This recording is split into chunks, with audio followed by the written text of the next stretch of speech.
Hey, what's going on? This is the OG Kickoff, a Double Down and Next Round media production. I am Connor O'Gara. Will, I think we deserve a round of applause because, my gosh, we successfully bullied Brendan Sorsby out of playing college football. Let's you know what? Bullying works sometimes, guys. And I think we should bully more people in power. You know, not just even people in power. And by the way, I saw people saying, oh, credit Brendan Sorsby for doing the right thing. No, never. No. That is not how this works. The Big 12 and Texas Tech clearly were at odds, and clearly someone set them down, and they eventually all had the conversation of, guys, is this worth it? is this worth it? Because maybe it's not. Maybe the grand scheme of things, all of this is probably going a little bit too far into the deep end, and we could drown. And you know what? This ended the way that it should have, with Brendan Sorsby not playing college football. And we'll get to the impact of what it means for Texas Tech with something that we're going to be discussing here today on the pod. But Will, I've struggled with this conversation in some ways, because obviously we're talking about a kid that is dealing with what is a serious issue. We've talked about the ramifications of gambling culture and all those different things. I don't want to make light of that in any way, shape, or form, but it was comical to watch Texas Tech screw this up at every single step and then get to this last step, only to have Cody Campbell say Texas Tech acted with integrity at every step. It's not a lie if you believe it, according to George Costanza and Cody Campbell. Yeah, I mean, I saw a tweet that said two things are becoming abundantly clear to me. Texas Tech has an NFL-style owner, and he is terrible at it.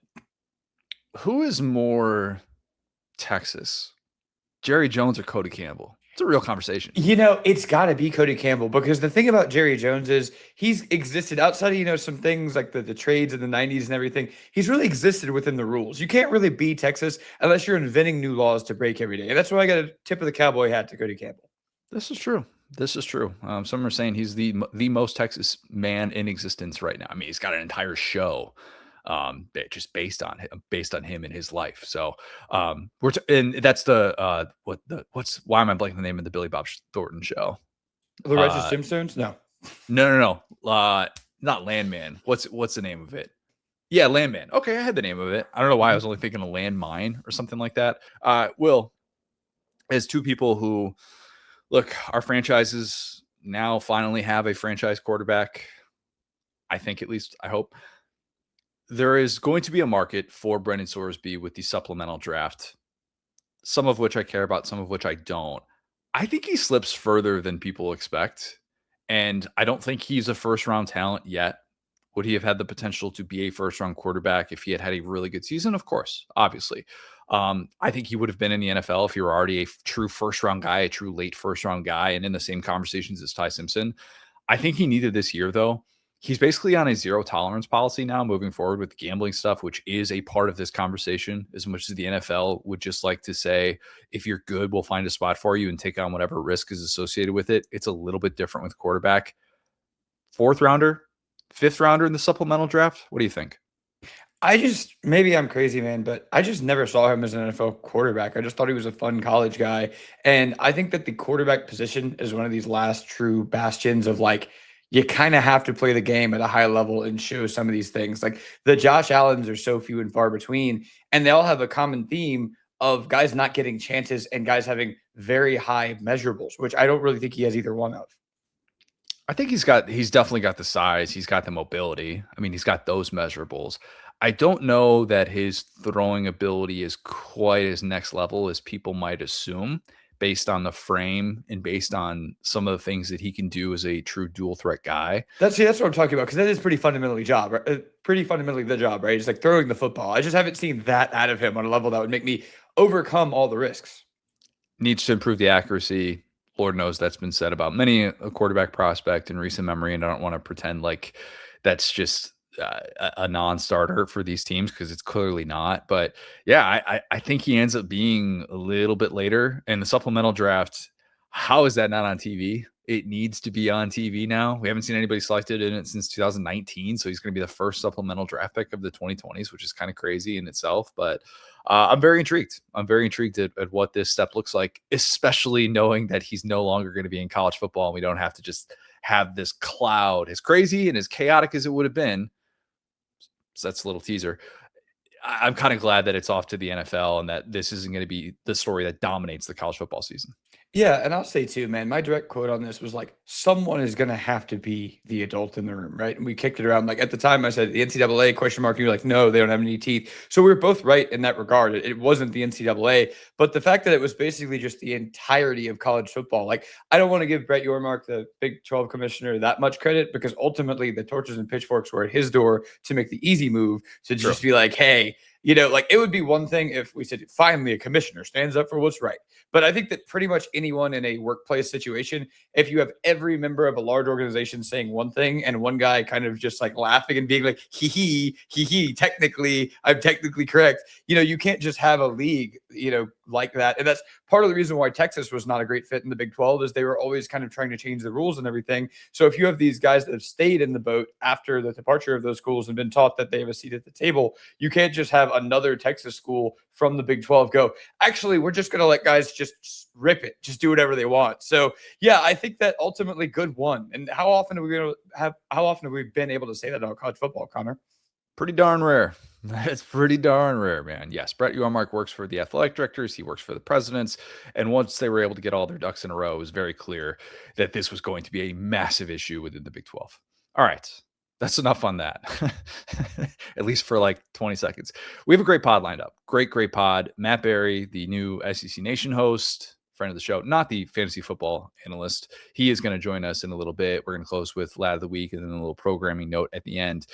Will, let's talk some chaos. We've done this the last couple of years. Thank God, finally some chaos in the sport. Yes. These are not predictions.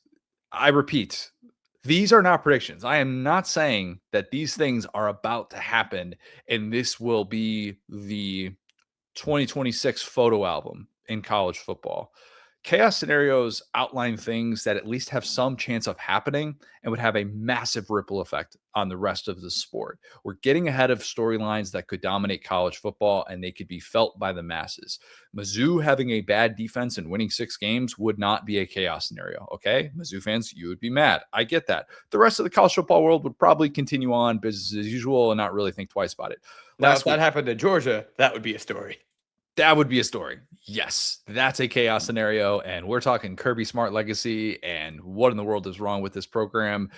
How many speeding tickets have they had since that parade? That would all be discussed. And you're right. That would indeed be a chaos scenario. Greg Sankey's like, look, we got to start taking speeding more seriously in this conference. I've been saying it for years. Look, it just dethroned our premier program of the 2020s. We cannot have this happening. So last week, Will, we drafted power conference coaches that we think will be fired in 2026. Everybody should go back, listen to that podcast. Some of those scenarios would create chaos. Some would not. More, I think, would actually not at the way that the market is setting up, at least with the most likely of those outcomes. Like, I don't think Baylor has a domino effect in the way that a job like maybe Florida State could. It's not to say Florida State will, but it could. So that's all worth keeping in mind because some of these things would be chaotic within a fan base, but not necessarily felt by several fan bases within a conference, outside of a conference. And Will, last year was one of the more chaotic seasons we've had. It really was. And it's not to say it went full 2007, which is the ultimate standard for an on-the-field chaos season, but it was beyond what anybody could have imagined. I mean, imagine if last year we're doing this in June and we say, chaos scenario. Brian Kelly, James Franklin, those guys don't make it to November, and Indiana's not going to lose a football game. Let's just throw that out there. I mean, we would have gotten that wouldn't have even been considered a greater than 0% chance to happen. And yet it happened. So that's why we talk chaos scenarios. It's like, yeah, if you kind of look at the Final Four, it's funny the follow-up questions we would have asked. It's like, okay, aliens from the future, here are your Final Four. It's like, wow, well, Miss is there. Lane Kiffin really must have got that big game monkey off his back. No, not quite. Oh, my God, Miami finally won the ACC. No, you're not going to believe this. Right?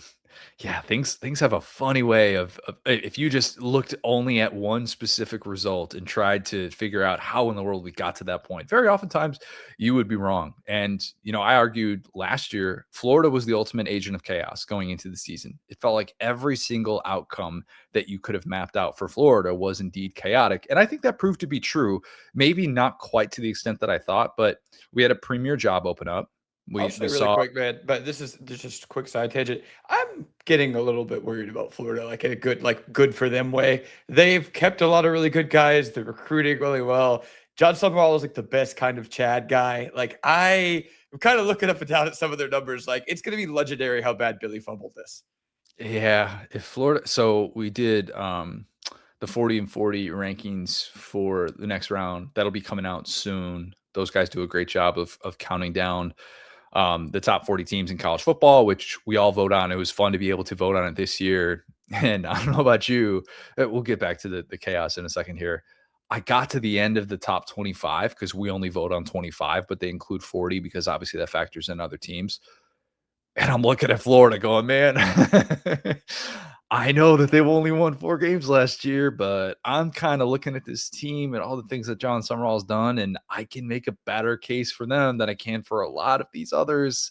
And I feel a little bit icky about that. But yeah, you're right. It's kind of hard to go against it. And that's why the chaos needed to happen the way that it did, because there was still potential there. Even if it was a bit of a gut job, it's a gut job that you're looking up at and going, that house is looking pretty good. Pretty good all of a sudden. We'll see what it looks like when the actual games happen, though. We'll see. Yeah, absolutely. I thought you were going to say that you put Florida in the top 10. I was waiting for you on that. I mean, I kind of everything I'm seeing, I'm liking. Like I said, I just want to kind of pin that down when people call me a hater. I was a Billy Napier hater, and I was completely right. Yeah, that's fair. That's fair. I'll give you that. But yeah, I mean, like the Lagway thing, that was, of course, going to be chaotic if it blew up. And then his market in the portal, we thought was going to be chaotic. I thought it would be way more chaotic than it was. And yeah, he ends up going to Baylor. But the SEC was loaded with chaos last year because we had 6 teams getting new coaches. So we owe it to the people to forecast, not predict, but forecast chaos that could be unfolding this season. Does all that make sense? Yeah, absolutely. All right, let's start with the place that we just were. Chaos scenario number 1. Will Hammond is awesome. The Texas Tech backup quarterback, new QB1 by way of supplemental draft declaration, Brendan Sorsby. It's the kind of thing that nobody's talking about. I saw my guy Chris Gordy bring this up. Hammond's coming off the torn ACL. Maybe if he weren't, there'd be a little bit more buzz about him because we'd get to see the practice clips going all over the place and stuff like that. They would very quickly turn the page, even though I think Joey McGuire is clearly trying to talk to the Pete Nakoses of the world and get out ahead of that message. We've talked about that. But, it's worth remembering. This is a former 4-star quarterback who is entering year 3, who has legitimate backup reps because of how lopsided those games last year were very often whenever they had Baron Morton out there. And it's worth noting that Tech was willing to pay an arm and a leg to get Sorsby. Let's not dismiss that and how much they did to try and get that guy to be able to play football this year. So we can connect dots and say either their evaluation in Hammond wasn't particularly good, or they might have just looked at this and gone, well, you know what? It's just easier. That's the path of least resistance, because I mean, maybe they could have just given him the QB1 runway if they thought that the difference wasn't that good. And I don't know, like I go back and forth on that. I'm going back and forth even within this explanation because, last year Georgia came out, was recruiting Fernando Mendoza. And then months later, Kirby Smart is going on a warpath, dunking on Feinbaum for criticizing Gunnar Stockton. So Gunnar Stockton ends up finishing 7th in the Heisman Trophy voting. So, I think you can go both ways with that. And we'll play the results with this. Sometimes teams don't even fully know what they have. And sometimes a guy rounds into form once he gets starts week to week. And I think he's going to be set up for a lot of success if and when he makes that return week 3, as they're currently projecting.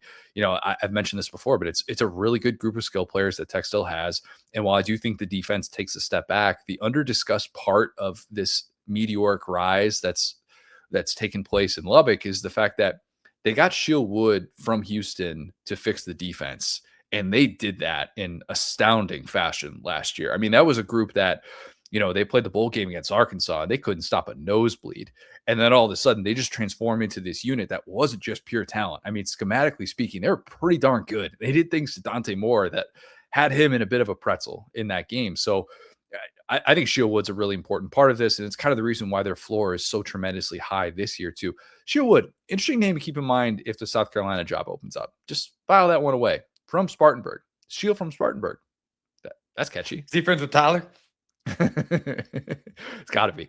But anyway, this is a chaos scenario because, I think the hatred of Tech has been diffused a little bit. The air's been kind of let out of the balloon that would have been building up had Sorsby been their QB1 every single game. Would have been really hated everywhere they've gone. It would have been Tech against the world. They're still hated. I mean, they are. And if they're even better than last year with Hammond as their starter, that's going to madden people even more because we'll all wonder, hey, why did you do all this for Sorsby? You had a guy that was that good. Like, couldn't you close your eyes and see this scenario playing out where all of a sudden, like, wait a minute, Will Hammond's having an all Big 12 season. What was Texas Tech doing? Why didn't they just let that guy be the starter instead of just trying to get this guy to play and have the state judge and all of this hassle and potentially break up the relationship with the Big 12? But yeah, it could even reset the quarterback market in the transfer portal, even though we've had 4 consecutive transfers win the Heisman Trophy, 3 of which were quarterbacks. But that's a different discussion. Yeah, this is a chaotic scenario, even though it's BYU's year. Yeah, I mean, could you imagine the just paradigm shift for Texas Tech if they win with a guy who they recruited where they're just like, hey, built not bought. Right. We're doing out here in Lubbock. We got some of these teams like Oregon that are spending millions of dollars. Not us. We got our hometown kid. I think, like, can you picture after the week that's been Joey McGuire and Cody Campbell saying like, oh, we never lost faith in Will Hammond. I kind of want that to play out. Ready. You got some Russell Wilson concussion water. He's good to go. His ACL's never been better. He's been doing HGH in the back. We just got it legalized 2 weeks ago. Anyway, no, I think, like part of me could be cynical and say, well, if this guy was any good, they wouldn't have done all this. But in reality, this is the same team who thought it was a good idea to start Baron Morton for all of last year. So maybe they're just bad at making decisions. It's actually kind of a blessing on him because if this was Oklahoma under, Lincoln Riley and Stoops or Alabama, you're going, well, they don't want this guy to see the field no matter what. But considering that every decision they've made up to this point has not worked out for them, this would be the most fitting thing where the guy that they didn't want just comes out and balls. I'll defend them on that. They didn't have a better option than Baron Morton last year. They did not. And I'll include Will Hammond in that discussion. It's not like they couldn't have just played him last year. Yeah, I mean he was a redshirt freshman last year, and he got to play, and he lost that game against Arizona State. So they lost their only game in the regular season without Baron Morton as the starting quarterback. So that's I would defend them there. And Baron Morton was a fine college quarterback. He was just clearly the thing that was holding them back from getting to national championship level good. And that's a big thing to be held back with. But you're right. If all of a sudden we see Will Hammond ball out, we'll then retroactively say, oh, gosh, not only should they not have gone to the ends of the earth for Brendan Sorsby, but they should have played him the year before, too. And they messed that up. That's what it is. Yeah. I mean, it's interesting because they really did kind of go all in. And some of that stuff is like things breaking the right way. Every transfer almost playing above what they expected. It's so hard in the transfer portal era to define who's, rebuilding, who's contending. Sometimes you just catch lightning in a bottle. But it does feel like they kind of went all in last year. And so to see this Texas Tech team with such a target on their back, I mean, maybe it's freeing, maybe having all this stuff happen internally, externally paints a target on their back for sure. But I think it lowers expectations. That's exactly what you'd like if you're in this situation. The one who didn't was Micah Hudson, the former 5-star who very briefly was at Texas A&M. And then that whole saga of like the Texas Tech going back, it just very, very weird. But if they all of a sudden get handed to play at an all conference level this year, everybody's looking at Tech going, oh my gosh, like this is not fair that they've been able to hit on this many transfers. Their evaluation, obviously pretty darn good. Okay. Chaos scenario number 2, Will. One that you're going to be very interested in. By the way, I think we've hit our Texas Tech quota for the year. I think we're good on that. So far, they'll find a way. That's one thing about those Red Raiders. They'll find a way. They will. Sam Leavitt stays healthy and plays like 2021 Matt Corral. 2021 Matt Corral pre-Auburn injury is the ceiling for Sam Leavitt. It's the guy who looks like he's in total control, can beat you with either his arm or his legs, doesn't have these grenade games. 2020 Matt Corral is the floor for Sam Leavitt. Okay. It's a guy who doesn't look like he's in total control. He can still beat you with his arm or his legs, but he does have those grenade games, those 5 interception type games where you're just like, man, you need to be able to find a way to sustain a drive against Mississippi State. All right. This is a problem. Worth noting that Corral did not have Charlie Weiss Jr. in his year during 2020 and 2021. He had Jeff Lebby.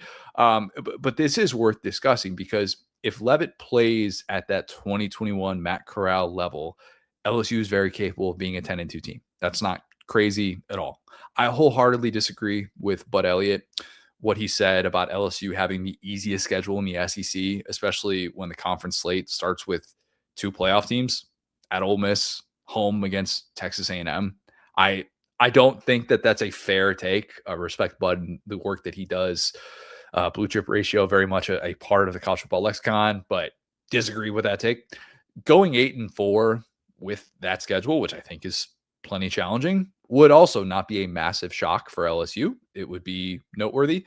Chaos comes in the form of Lane Kiffin being a playoff contender in year 1, because while going 7-5 with a banged up quarterback would definitely be chaotic, Kiffin having his playoff resume picked apart and having it happen while Ole Miss fans are leading the charge to point out every flaw in that team, which they will. This is the new thing of Ole Miss and LSU have basically become Texas and Texas A&M with how online they are at each other's throats.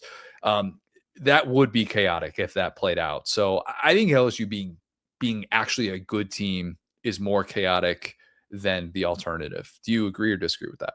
I think so. I think that we're setting up ourselves to be outraged by LSU not being good this year. I mean, me, there have been exactly 2 years in our long friendship thus far that I've said, I think LSU can win a national title this year. It was 2019 and 2023.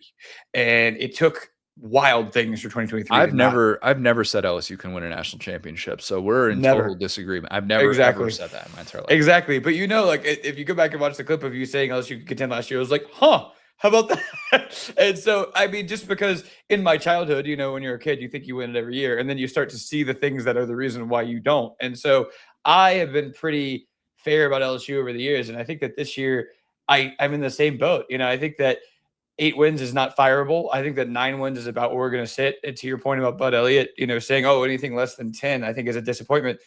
Again, look at the schedule. If you go back 2 years, you could see, Clemson and there's another team in there. Oh, Tennessee, that have been college football playoff contenders in that span of time. It's not like these are teams that have just been doormats. So, you got a couple of teams that were on down years last year that could bounce back that are on LSU's schedule. So that being said, I think that when you replace 100% of your production, basically, outside of the running backs, you're not going to be great, especially in the early season. So I think that we've seen some of these teams that have been able to turn it around, but I think it's not been under this amount of scrutiny. I think that it's going to take a year to get going. Even Lane Kiffin has said that at times, but people want to compare the Ole Miss destination he left to the LSU destination he's at right now, where Ole Miss is, you said, had their best team in school history last year. That's not going to be a fair comparison. It wasn't a fair comparison when Nick Saban got to Alabama and LSU won it the next year. But over the course of 10 years, that's why guys leave jobs. And I think that's what we got to keep our sights on, that this is not a 1-year deal for Lane Kiffin.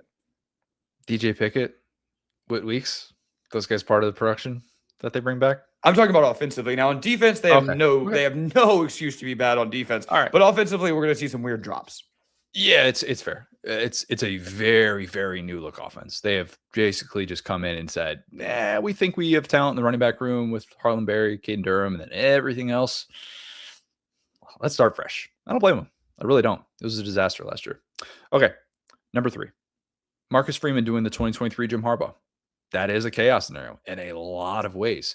Again, we are subtracting the Connor Stallions FBI home raids as part of this scenario. Okay, we're not predicting that. Look, 2023 Michigan without crime is like peanut butter without jelly. I don't know how you separate the two, man. I am not forecasting a chaos scenario in which Mike Denbrock has the FBI show up at his house.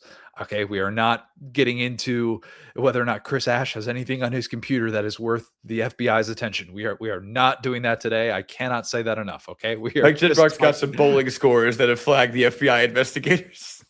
We are just talking about winning at a place that has not had a national championship in the 21st century and then going off into the NFL sunset. That is the scenario, the blueprint that we were talking about following here for Marcus Freeman. I have said this before. I'll say it again. This is 100% possible, not likely, but possible for a coach who tweeted in late December, let's run it back. Okay. Notre Dame has somewhat quietly gotten over they can't win the big one notion. If anything, Notre Dame just at this point, they don't have a rest of college football problem. They have an Ohio State problem. That's the biggest hurdle standing in their way. And I've already mapped out the potential chaos scenario of Ohio State missing out on the playoff because for my money, I think Ohio State has the toughest schedule in college football. I'll give them that title. Marcus Freeman's already beaten Kirby Smart and Curt Cignetti. Okay? If we're just counting Curt Cignetti's time at IU, Marcus Freeman is the only coach in America who can say that. He's beaten 3 top 5 teams already after the Irish went 15 years between wins against top 5 teams. That matters, okay? So this year, you've got a stud in CJ Carr, a guy who I ranked as my number 6 quarterback, and I immediately regretted it. I was like, I should probably have him higher than that. And he did a lot as a redshirt freshman. I'll even throw out there, it's Mike Denbrock getting a returning starting quarterback, which last time he did that, 2023, Jaden Daniels happened, and that was pretty darn good. So I'm not saying that's necessarily in the works for a very different player, but again, you feel like he is set up for a lot of success. You have an experienced defense that improved a lot down the stretch that returns the best lockdown cornerback in America in Leonard Moore. Also, look at this, Will. On FanDuel, best odds to make the college football playoff. Much has been made about this because I'm not sure if you've heard this. Notre Dame, if it's a top 12 team in the final playoff rankings, it is guaranteed a spot in the playoff. Apparently, everybody has just thrown all their money at that. And because they have a favorable schedule this year with, I think, 2 marquee games and everything else, you're kind of like, eh. Number 1 on that list of most likely to make the playoff, Notre Dame at minus 750. That's nuts. Number 2, Indiana, minus 340. And then tied at number 3, Miami and Oregon, both at minus 290. And for everyone that always says like, hey, Notre Dame is overrated going into the year, they haven't gotten a preseason number 1 vote in the AP poll in 20 years. They could this year. They're also number 1 in the country in percentage of returning production, having won 24 games over the course of the last 2 years, 9 of which were against ranked opponents. I think Marcus Freeman has a real interest in the NFL too. And I think the NFL has real interest in him. So doing the thing that you set out to do, which is win a national championship. It was maybe not billed as that from the start. We talk about jobs that you sign up for where the expectation is strictly defined and whether or not you won a national championship there. Marcus Freeman, maybe some would say that was the expectation when he took over for Brian Kelly. Maybe it wasn't. But doing that and then moving on at this stage of your life at 40 years old, I think would make a lot of sense because you have time to be able to come back to Notre Dame. So, yeah, that is a massive, massive chaos scenario. And I want to get your thoughts on that before we get to the other very chaotic thing that would ensue. So I'm going to keep it short because I feel like I've been too nice to Notre Dame this offseason and it puts the ick in my mouth. You know, there's a difference between having, a disdain for the system and the fans and the administration and a respect for Marcus Freeman and what he's done. And I mean, you mentioned that game against Indiana. That's the last loss Indiana's had, right? Correct. Yep. In that game, the conversation around it was how Cignetti was kind of on fraud watch and like how, oh, Google me, like, okay, you can beat up on the soft Big Ten schedule because Notre Dame emasculated them in the first home playoff game in college football history. It was cold. I remember this. It was like this team just looks outclassed. It was like, okay, welcome to the big leagues, Curt Cignetti, which is a funny thing to say now, but that's the point that they were at. And they ran through the college football playoff. They obviously had some injuries here and there. I don't think their quarterback knew his name by the end of the year when they lost the national championship game. And so that being said, they are a team that is terrifying to play. And the best thing, it's crazy to say about Notre Dame, the best thing I can tell you as the best compliment I can give you as an opposing fan is I hope your coach goes to the NFL. There was nobody more than me glued to my phone going, oh, he's going to take the Giants job. Oh, he got in a shouting match at a wrestling game or shouting thing in a wrestling match, shouting match at a wrestling match. There we go. Yeah, 2 matches. He got he's not happy, but then you look up and you go, yeah, this is why. Because subconsciously, I did not want him to return to Notre Dame because I do not want to see him in the postseason. And I've never felt that way. It's not the, Brian Kelly, oh, you somehow beat the coronavirus, Clemson. It's not like all these like qualifiers of why you're a good coach. It's like, no, you're punching people in the mouth. You're punching good teams in the mouth. And yeah, your schedule's soft and your fans are annoying and the federal government and Big Brother on your side. But sometimes all that can be true and you could be a darn good team. And I think that's exactly what Notre Dame has turned into. Isn't it funny to think that Brian Kelly's only win against a top 5 team at Notre Dame was against DJ Uiagalelei, with Clemson having COVID issues because of it was DJ Uiagalelei's first career start because Trevor Lawrence was out with COVID. It's his best career start. They put up 40 points and they won that game in double overtime. Yep. That's Brian Kelly's lone top 5 win at Notre Dame. And so for all those conversations for a very long time, that was justified. I think we have to shift expectations with what Marcus Freeman has done. And in a lot of ways, you could say Marcus Freeman inherited a good situation. He inherited a team that almost went to the college football playoff at a time in which it wasn't like they were going to have a mass exodus post 2021 with transfer restrictions. They had opened up, but it was still not what it is today. And, if all of a sudden this job became vacant, it would be a different sell than what it was after the 2021 season. It is still an elite job. Would I put it tier 1? No, I personally wouldn't. But if this chaos scenario plays out, where you win a national championship and do the thing that everybody's like, hey, Notre Dame's not going to do that in this era of college football, you could, in theory, sell it as a tier 1 job. And I think that would very much be the case. And so that list of candidates would be really, really deep. People would inevitably bring up Kalen DeBoer, who I don't think would take it because you have the type of alignment right now with Greg Byrne that is as good as you could have asked for with the way that things have started at Alabama. And I don't think you'd be seeking alternative options unless things got really haywire with that relationship. You would get people going. You bring up Signetti, people would go, well, you got to make him say no. Okay, sure. I think they would make a real push for Mike Elko. I don't think Mike Elko would leave Texas A&M, but they would make a real push for him, having already had the experience in South Bend. Ironically enough, left South Bend for College Station to be able to get that coordinator job, but that's neither here nor there. I think Kalani Sitake would be a real target at BYU. It is BYU's year. Speaking of guys that are alma maters, could you get Jeff Brom, somebody that's already got experience in the state of Indiana? The list of candidates would be really, really good. Notre Dame was the least chaotic vacancy when this happened post Brian Kelly. Brian Kelly moving created chaos, but the way that they handled it was not, because it was obviously an internal promotion. And in this cycle, though, I think it has potential to be more chaotic than Florida State, who we've already discussed with Matt Hayes, how they could be on the cheaper end of going after a first-time head coach like a Charlie Weiss Jr. or somebody like that. That's not necessarily at Lane Kiffin levels of 8-figure salary. So, a lot of those other jobs that we talked about last week, that would open up, like a Boston College, even a Wisconsin, like a Maryland. I think it's, group of 5 coaches, coordinators are a lot more likely. Whereas like Notre Dame, they could have the chaos unfold by poaching a power conference coach.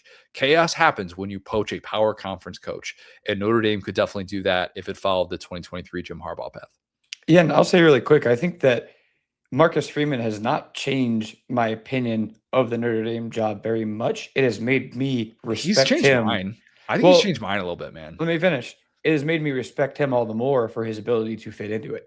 And that's all I'm saying there, is that if you look at what the mobility across college football is and the reasons why guys are leaving established jobs to go to new jobs, it's several things, right? It's a lack of like academic standards. It's a fertile recruiting ground. It's sometimes climate and scenery and things like that. Money, for sure. Notre Dame has money. They big fan base. They have some of those things. Favorable schedule, sure. But that being said, it takes a specific type of guy to want to recruit elite athletes to a private Catholic school in the middle of Indiana in a way that, just going to even like an Ole Miss wouldn't do for most people, because people could tell themselves, hey, South Bend low-key sucks.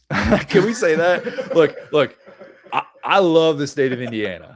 I love the state of Indiana. Might call it home again one day. South Bend kind of sucks. The campus itself, beautiful. Absolutely beautiful. Anybody that's ever been to Notre Dame, like it is sacred ground. Like, go touch your touchdown, Jesus, do all that. South Bend low-key sucks. All right. Like, and that gets blown out of proportion when we talk about, you know, whether or not this job is good or that job is good. It ain't exactly moving the needle in terms of desirable places that you just want to live and you could just like you're not going to have this, oh my god, I fell in love with the town of South Bend. You might fall in love with campus, like by all means, but that doesn't ever get talked about with Notre Dame because the campus feels so separate to the outside area of the town, and it just never gets brought up because everybody understands the history. If you're watching on YouTube, you can see a brief split second where there's fear that goes through my eyes as I'm like, oh God, Connor is going to defend another northern city that I don't know anything about and tell me like, oh, you didn't know they got the largest peanut museum up there. How could you dump on South Bend? And you're like, no, this place is booty. And I'm like, yeah, even you think that. You love Indiana, but you went to Indiana. Like, come on. I like, and I respect the program. I do. I just say it like, no, you're going to the campus. You're not really going to the outer areas of it. I get it. There are a lot of places like that, but I commend their commitment to their culture and academic standard. There was a Supreme Court justice with a Notre Dame degree. That is not true about Louisiana State University. At the same time, that doesn't make people want to come, get 5-star athletes there. It could be both things. Again, it's not hater. It's what their priorities are being met up there. There are a lot of places where you would rank ahead in terms of like college towns that you want to just go experiences. And I'm not just talking what's on campus and what the buildings look like. And again, I don't think that's his make or break with some of these coaches and some of these jobs as we think, but it just never gets brought up with the Notre Dame conversation whatsoever. And every time I go there, I say that to myself, like, the outer areas of South Bend are not particularly inspiring, but whatever. People don't care. Okay. Chaos scenario number 4. Speaking of the Midwest, Will, another year, another different Big Ten national champ, as in 4-4, as in the exact feat that the SEC accomplished from 2007 to 2010. 4 different schools winning national titles. And yes, that was part of a 7-year run for the SEC from 2006 to 2012, in which it was nothing but SEC schools winning national championships. I get that. That is a rarefied era. I don't know if we're ever going to see that again in college football. Maybe we're in the midst of that. We don't even know it. But still, that feat, if the Big Ten were to accomplish that this year, would only add to what's really been a chaotic development in the middle part of the decade. I do think it adds to the significance that it would be just as both the Big Ten and SEC made these huge realignment splashes, and they said, we're going to add these schools to our conference, and we're going to do so in ways that nobody else is capable of doing right now. And obviously, the Big Ten so far, in terms of the expansion discussion, has done just fine with that. And Oregon, ironically enough, them winning a national championship could create this chaotic scenario. Again, something that I've already been on record predicting will happen. Plenty of people have told me I'm crazy. We'll see. My last national championship prediction was totally fine, and you shouldn't go back and listen to it. But we also can't forget, Will, USC, according to Lincoln Riley, has a championship window that's not open. That's now open officially in year 5. So they could accomplish this feat as well. Hey, how chaotic would it be if an early 2010s Gary Patterson TCU defense just transplanted to Southern California and that was part of Lincoln Riley's team? How about that? Like maybe they can travel across the country and win a game in November that everybody thinks that they're not really built to. That would be chaotic, right? So USC is very much part of the chaos scenario. It's funny. I saw you going back and forth with somebody under our graphic that was like, Lincoln Riley, when he took over, we were like 3-9 or whatever. It's like, have you considered that we hate Lincoln Riley? How about that? How about it's our list?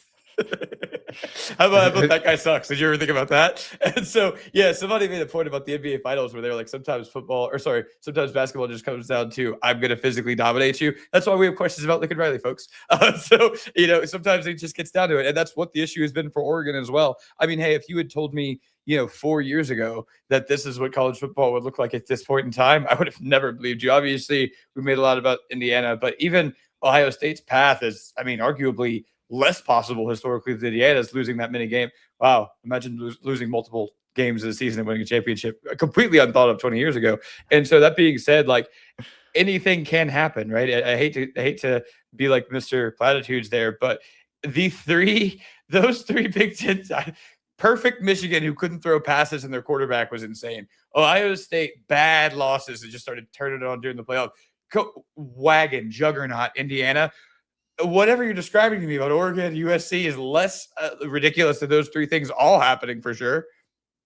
Look, it's not that Michigan couldn't throw passes. It's that Michigan didn't have to throw a lot of passes. They chose not to, yeah. Yeah. JJ McCarthy could have been a Heisman Trophy winning quarterback. Just ask him or anybody in his circle that still goes to bat for 9. Anyway, but yeah, that would be really, those are the only two that I could see factoring into that. So the odds of it are not very likely because, again, we're ruling out, we're saying, no, Michigan, Ohio State, Indiana. Obviously, that would be a certain level of chaos if one of those schools won it. But we're talking about 4 different Big Ten schools in 4 years. Well, if Iowa wins a national title, I think we have to forget everything we know about this sport and just start over. Just a brain reset. I want a totally different factory reset approach to the rest of my college football fandom. And it started with Iowa being the last team standing. I think we can all get on board with that. Yeah, that was actually low key one of my who's been kind of good ish. It's like Iowa would be right there, right? But no, I think if it's a 4th team for sure. I mean, honestly, even 4 in a row, it is officially panic mode in the SEC. I think that 3 we're really starting to get to the end of the. They're already, the Big Ten championship shirts are so funny. It's just always a inflection of whatever you say about me is what you really think. Where Big Ten fans are it's so lame to cheer for a conference, and the Big Ten is selling 3 straight with 3 rival team shirts. But yeah, 4 would be a disaster. We might have to open a Big Ten podcast. Oregon beating Ohio State in a national championship, an all Big Ten national championship for the 4-4. Yeah, some takes. Definitely be some takes. Okay, chaos scenario number 5. A first-year SEC coach gets to Atlanta. 2 things are true at the same time. One is that it's pretty rare for a first-year coach to play for an SEC championship during the 34 years in which an SEC championship has been a thing. The examples: 2022, Brian Kelly; 2015, Jim McElwain; 2013, Gus Malzahn; 2005, Les Miles. Gus is the only one of those 4 who won it. The other 3 lost by double digits. Gus needed 2 miracles to get there. I mean, 2 all-time historic great miracles to get there. And there's obviously nothing more chaotic, perhaps in the history of college football, than 2013 Auburn. A first-year coach getting to Atlanta does a lot of things, Will. First of all, it gives that fan base hope that it can not just win an SEC title that year, but maybe a national title, knowing that they're likely getting into the 12-team playoff. It also makes other fan bases go, wait a minute, that coach just got there and they're already getting to Atlanta? That's not good. That puts pressure on other coaches, other fan bases. I already told you why LSU going 10-2 and getting there would be chaotic. Lane leaving Ole Miss and getting to an SEC championship for the first time as a head coach would, I think that would be really, really noteworthy. As you would also make the case, Ole Miss doing so immediately after losing Lane to LSU and getting there for the first time in program history, very, very noteworthy. What's also interesting, it sets the bar pretty high for these coaches who do that. You go back and look at the history of those 4. The last 3 that got to an SEC championship in year 1, Kelly, McElwain, Gus. How many SEC championships did they win after that? 0. None. Kelly didn't get to the end of year 4. McElwain didn't get to the end of year 3, death threats. And Gus got to the end of year 8, but very much struggled to recreate that 2013 magic. And he was ultimately competing against that for the rest of his time on the Plains. So it's just one of those things that it just kind of has a lot of very shifted perspectives if that type of thing plays out. And I'm not saying that the odds are good, but there's also never been this many new coaches in the SEC. To have 6 new coaches out of the 16 teams in the conference, there is at least a chance that we could see that play out this year.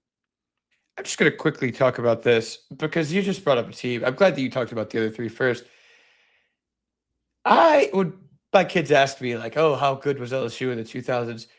Cutter, Les Miles His whole team survived Hurricane Katrina. Then they made the SEC championship. I'm like, what was I doing it to? Oh, my house was underwater. That's why I'm like memory holding this. They were supposed to play Arizona State at home, and they had to fly to Arizona with some of their people without homes because they beat Arizona State on this like thrilling this thrilling play. And so it's like that. Les Miles as a coach, you need to put a little bit more respect on his name because I don't think anyone has ever overcome something as insane as Hurricane Katrina to first-year coach make an SEC championship. Seemed like a lot. It's kind of like the coaches entering year one who had to deal with the COVID season and whatnot. Some handled it well. Some did Mike Norvell things. It's just kind of all over the place with how you handle something that's very, very much outside of your control. But yeah, it is kind of just one of those things where you're always sort of competing against that. And I don't know how much Brian Kelly getting there year one led to his demise in year four. But it was one of those things that all of a sudden you're going, man, you beat Alabama. You got to an SEC championship. Yeah, you got stomped by the eventual national champs, but it set a bar that was very clearly, hey, you're ready to compete. You're ready to compete in this conference. And we said many time after that they were ready to compete. And I just think that kind of all of a sudden you go from thinking maybe you're like an 8-4 team or something like that. If this hits right, if that hits right, to all of a sudden just being like, no, we are ready. We are here and we're ready to compete. If we compete for an SEC championship, we can compete for a national championship. And just history tells us it does not always follow that path. You're a lot better off, historically speaking, getting there year two as opposed to year one. Year two, way, way, way more common. Yeah, I will not do document terrorism here and actually give you a good response there. I was just like, wow, I kind of forgot that happened. But if you look at kind of the three more modern ones, I think you're totally right in that you could almost kind of put an asterisk by a couple of them where the SEC East was really weak in 2015. 2013 took a couple of miracles for Gus. 2022, again, we just hate Brian Kelly. I don't really think there was any asterisk there. It's just bleep that guy. But that being said, I will say the new format does make it feel a bit more legitimate, where there's not really a way to hide in the way a couple. I mean, again, hey, 2022, they got stomped out by Tennessee. Like they actually did play some pretty hard teams that weren't on the recurring schedule. But that being said, like I think that I think that like basically the new format is in such a way that I think we're going to see fewer teams make the SEC championship over the course of like a 20-year period. If it stays the same, maybe it'll be this way for 5 years. We'll end up with Oregon in the conference. I don't know. But if it stays this way, I think making the SEC championship will be such a more impressive feat because you won't have these lame duck East teams that we saw here and there who would just show up and then get smoked by Alabama, Auburn, LSU, whoever. So, yeah, I think that does speak to building something. And it's another reason why I could never imagine not taking the SEC championship seriously because we saw an Ole Miss and A&M team last year that they would have been able to celebrate that for the rest of their lives if they made it and they fell just short. Some are saying, some are saying conference championships still matter. Here to declare. Okay, number 6, a 6-6 Tennessee season in year 6 for Josh Heupel. Have I said the number 6 yet? Do I think that happens? No, I do not think that happens. I think he's the adult in the room. I think this is when, in many ways, Josh Heupel does a very Josh Heupel thing, which is rise above some very low expectations, calm an anxious fan base down and say, guys, I got this. I know what I'm doing.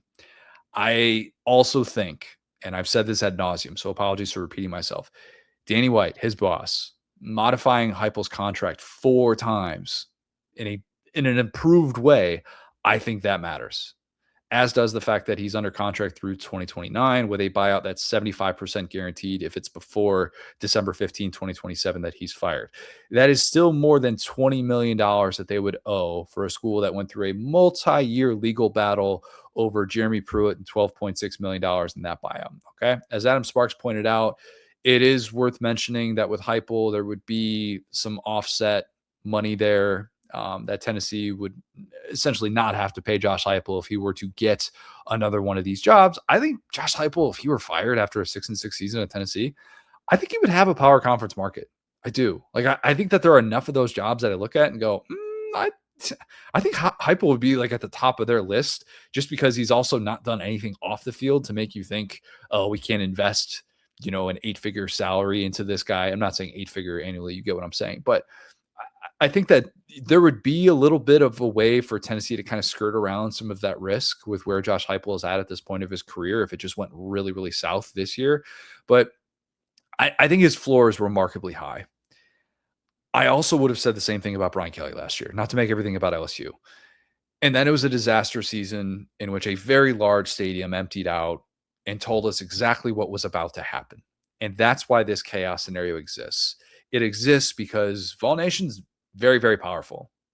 It has dictated a hire before. It revolted to get out of Greg Schiano to only end up with Jeremy Pruitt. That the takes would just be all over the place if loss number 3 came mid-season against Alabama. That's the game to circle for the panic meter, especially if it coincided with Florida having year 1 relevance with John Summerall. We've already talked about how we like this Florida team and the decisions they've made from a personnel standpoint. And then something like Alex Golesh returning to Knoxville with Auburn and getting a win in his first year there. You'd have some anxious times on Rocky Top. You would.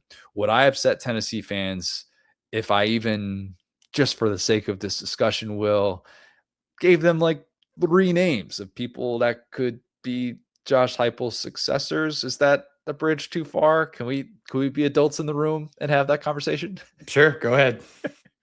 Again, I'm not saying Josh Heupel is getting fired, but if he were, you're saying that Danny White's prepared to do his job. You're saying he's doing his due diligence. It would be irresponsible if he didn't, Connor. Exactly. That's all we're saying here. We are making sure that no stone is left unturned. We are doing our due diligence for Danny White and giving him a list of candidates. Clark Lee, obvious reasons. Kenny Dillingham, not the last mention of Kenny Dillingham and other jobs. We'll get to that later with Matt Barrie. Manny Diaz, another interesting one. We've always liked Manny Diaz. Maybe that would be a little bit too underwhelming. I don't know if Tennessee fans would revolt to Schiano levels if Manny Diaz was the guy. Won an ACC championship. People forget that. Friend of the show. And then if there were a coordinator or group of 5 market, which is the thing that nobody ever likes to entertain because everybody always assumes that they're getting power conference head coaches, even though if you look at the history, most programs are not poaching power conference head coaches. But that market would be something like Charlie Weiss Jr., Corey Heatherman, name to keep in mind, Miami defensive coordinator. That's a really, really good thing so far. Jason Taylor, a big part of that. If you were a package deal, that'd be really intriguing. And then a bit off the radar, Lance Taylor, not the Lance Taylor that you know from the next round. I'm like, hold on. Rising star, Western Michigan. One to circle. They win the MAC again this year. That's going to be a guy who's getting a bigger and better job very, very soon. But look, we just had that conversation. No couches were torched. Nobody had to revolt. Nothing was thrown in any sort of river. Everything is fine. But that's what it could potentially look like. Yeah, I'm trying to get all the pieces together for Danny White because I would say that Danny White is low key a very, very high tier athletic director just in America. I definitely put him on the short list at the top. And so I think that he has been very pragmatic. The way he's handled things over the course of his career. I mean, there's no better endorsement of someone than how, the program that they leave does after you.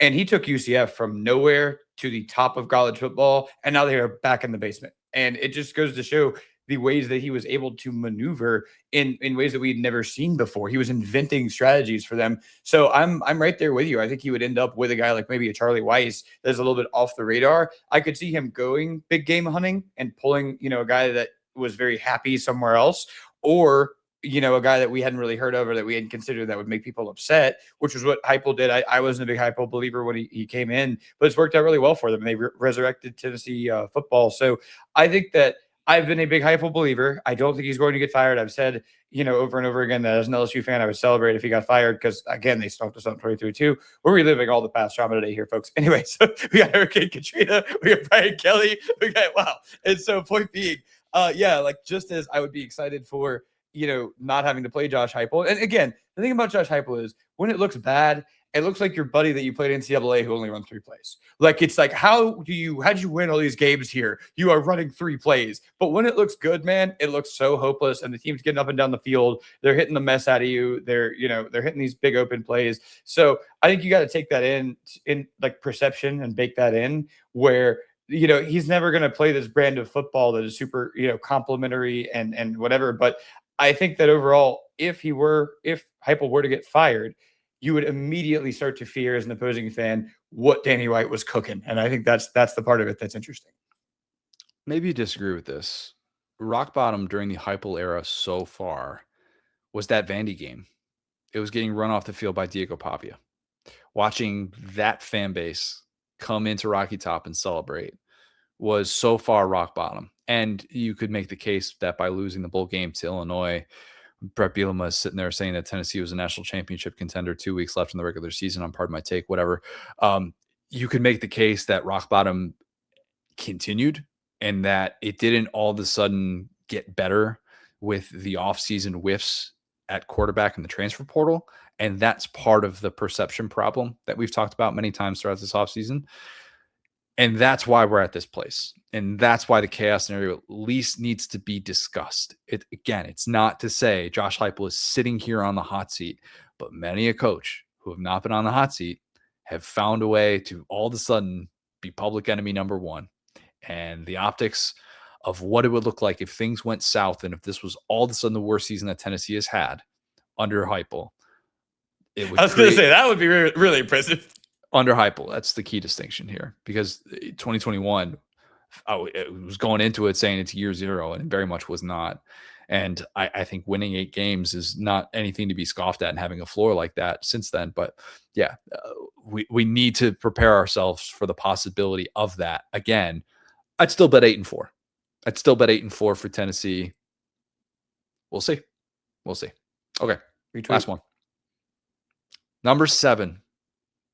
Archman, let me say that right. I was going to say Arch Manning. That's not what we're talking about. It is, but it isn't.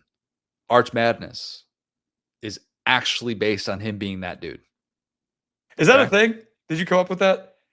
Arch Madness? I haven't heard Arch Madness. No way. No way. First of all, shout out to the Missouri Valley Conference. I remember they've called it Arch Madness, their conference tournament, for forever. I think they have it trademarked even.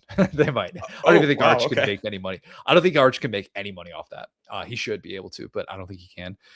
I think they've had that since like the mid 2000s. I mean, I remember freshman year of college watching a lot of Arch Madness because it came on the week before the rest of conference championship weekend and being this is what I was talking about earlier with South Bend. I just never know what's bumping around that little noggin of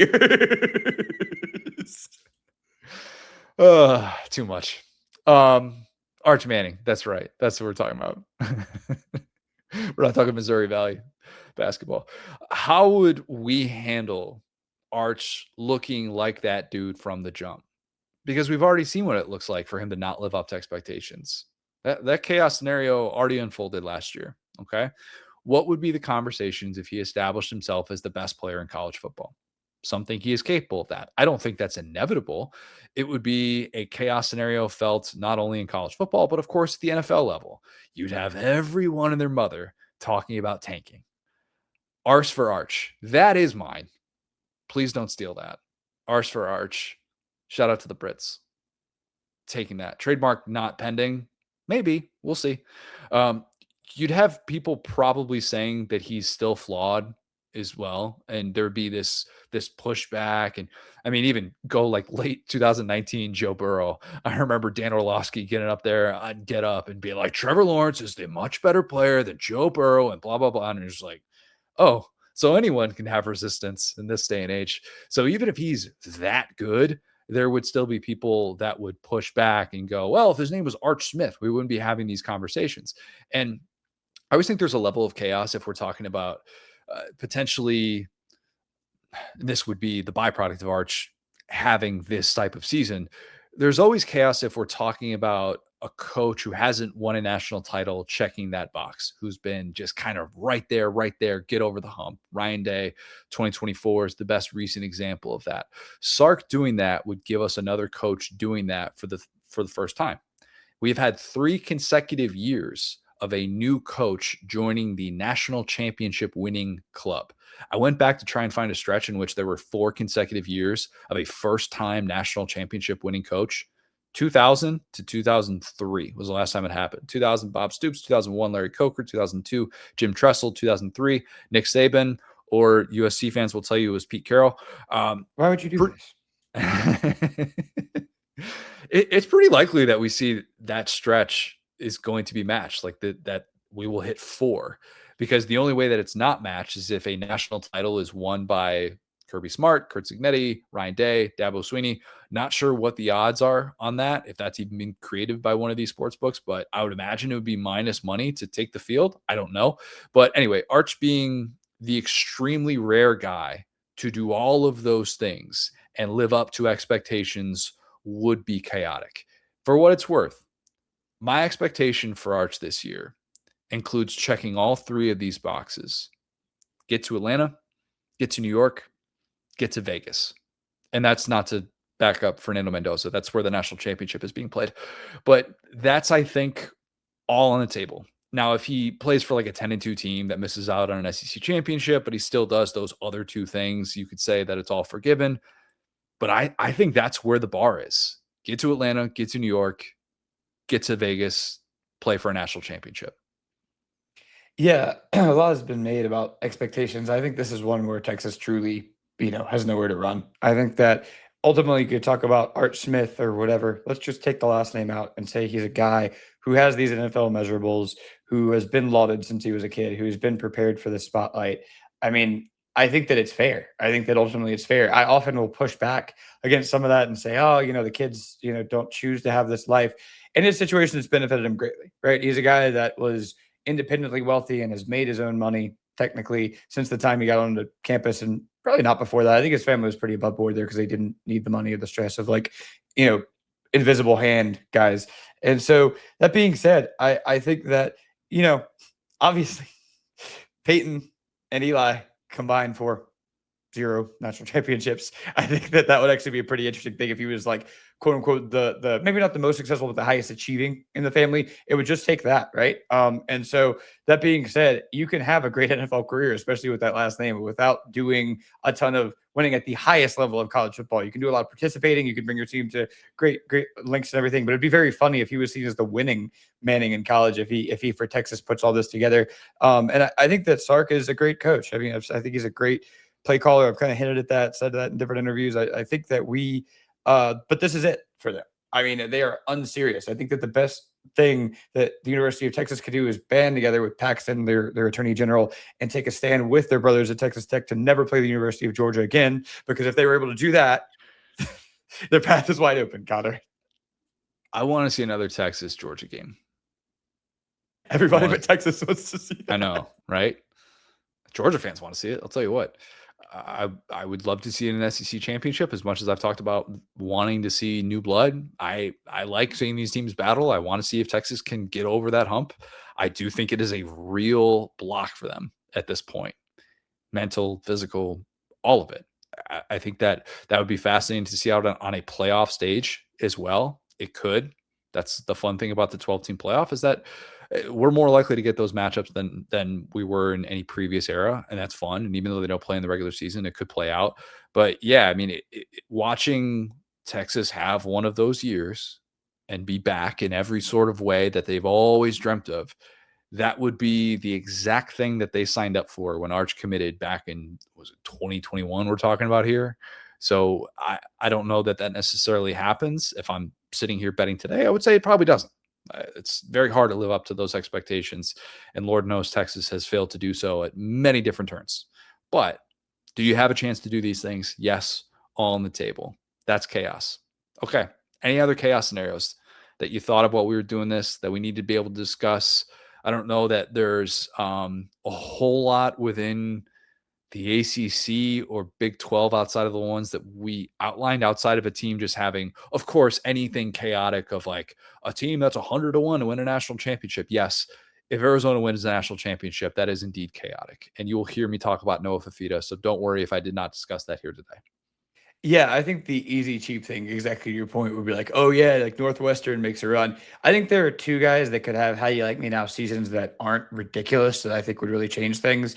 I think number one is Pete Golding. I think if Mm, Pete Golding comes out and just starts punching people in the mouth, suddenly we're talking about a guy who's like on this crazy trajectory as a head coach. Like we're talking about a Kirby Smart level ascent. If your first couple of games are like national spotlight, you're beating Kirby Smart, you're doing all these great things for Ole Miss, you're getting the fundraising together, you're recruiting, you're hitting the portal, and then we come out and they're just gangbusters. And it's one of those where we're going to feel like prisoners of the moment if we look back in 10 years and go, wow, how didn't we see this coming based on what he's done? Now, me personally, I'm still a hater. I don't think it's going to happen, but I think that it could do so much to shift the landscape of the SEC.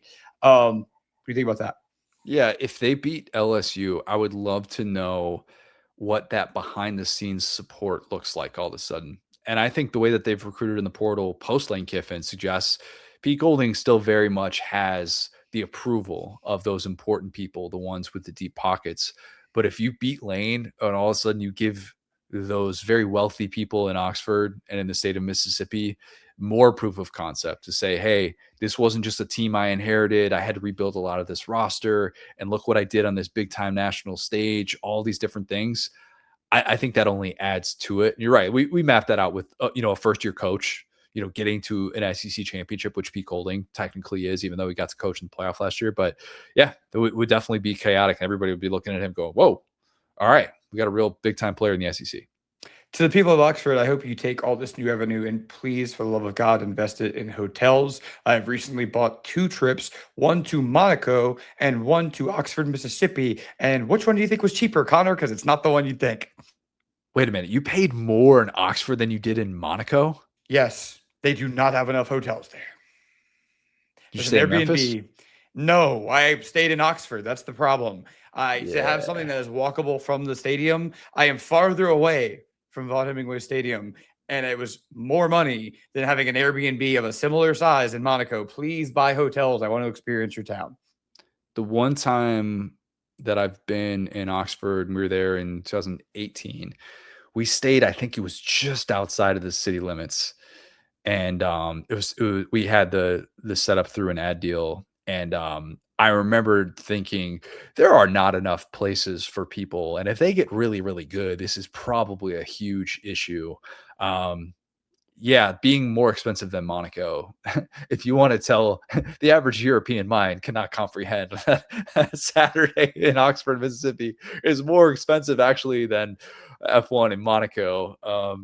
You'd surprise some people. You'd probably that's wild. I can't believe that. Yeah, and obviously our take on this is like, hey, Ole Miss is going to be better than LSU this year, I think. And so if we do end up, that game not going our way, if we've had a couple, we're going to want to walk to our Airbnb. I don't think taking an Uber to Memphis is something we're going to do after that game. But anyway, I digress. That would be very interesting, and I won't say I'm rooting for it, but it would be interesting to me. The other one is, of course, our good friend Dabo. If our good friend Dabo puts a run together this year to again silence Tyler from Spartanburg, like you need to Yeah. start writing stuff about him right now, because last year it didn't quite work. The graphic got to him and everything, but he still wasn't good last year. I think he needs some more haterade, because I think that, you know what? Clemson is about the only team I'll say the sport is better with Clemson in it, because I love to Don't say hate that. Clemson. I Don't say love to that. hate Clemson. I love their little No. MS Paint logo. I love their stupid colors. No. I love that they have like so similar traditions to LSU and Auburn.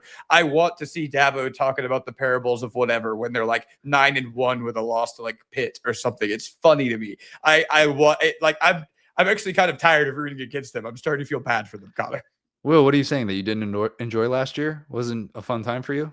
Oh well, personally, that was the only bright There spot of again. my year was beating Clemson, and then they became terrible after that. So no, Personally, I thought last year ruled, but I guess we have we need to different go opinions. back and forth. That's what we need. We need 11 wins, 4 wins every other year, to where we think we got old Dabo figured out. He has some ass in the pocket for I it. left Dabo out because I think I include him in chaos scenario every single year, and at this point, it's just kind of an evergreen chaos scenario of more so that Dabo is just going to step down and that he's just had enough. Who could ever think of a chaotic scenario in which Chad Morris tanks Clemson even further than what they were at in 2025? Chad Morris Broyles Award. Oh my God. Anyway, that is a chaos scenario. Clemson being back. Let's have that conversation. Is Clemson back? That's got to be the new one. There's always got to be at least one that we throw out there, and we've kind of gotten over the two biggest ones of Texas and Miami. We can't say that anymore. Is Clemson back? Let's just every single time they win an ACC game, let's just ask that question. Oh, yeah, dude. They're playing October 3rd this year. Oh, yeah. Clemson comes out and just smashes Miami, man. That would be so funny. Clemson beats Pitt Saturday afternoon, ACC Network. It's so gray in Pittsburgh. Crowd is half full. Is Clemson back? Some people are wondering. All right. Dabo comes out. I got a little cafecito in me. It's called the Holy Spirit. Oh, gosh. Please don't take what Miami has done with caffeine. We're big caffeine fans on this show. Please don't take what Miami has done and turn it into a Clemson thing. Do not Clemsify this, okay? Clemson fans, don't turn it into some AI thing that you guys are doing to defend Dabo. So that's just all the rage these days. Let Miami have its caffeine. Just stay away from that. Stay away. All right. Let's kick it to Matt Barrie. Matt's going to become an even bigger fixture for SEC fans with doing SEC Nation now. You've been seeing him on your televisions for more than a decade now, and he's been absolutely everywhere. So we talk about that, a little Sam Leavitt, some Big Ten SEC talk, and a whole lot more. So here is Matt Barrie. I'm now excited to be joined by a very special guest. It is the new host of SEC Nation, and perhaps still the future host of Wheel of Fortune. Not ruling out. We're not ruling out. Never. It is Matt Barrie. Matt, let's start right there. Have you processed the irony of Wheel of Fortune now having a Georgia grad, sort of, Ryan Seacrest, and now an Arizona State grad is hosting SEC Nation? Yeah, how about that? Like, it's funny how the world works when you kind of dig into the connectivity to the jobs that you're hosting. But look, see, like I've said before, Seacrest has every job in America. He needs to leave some for some of us. So we're in the same company, ABC. So I'm going to, he's doing Idol and all that. So I'm going to try to get a hold of him and be like, bro, if you ever need to fill in for Wheel of Fortune.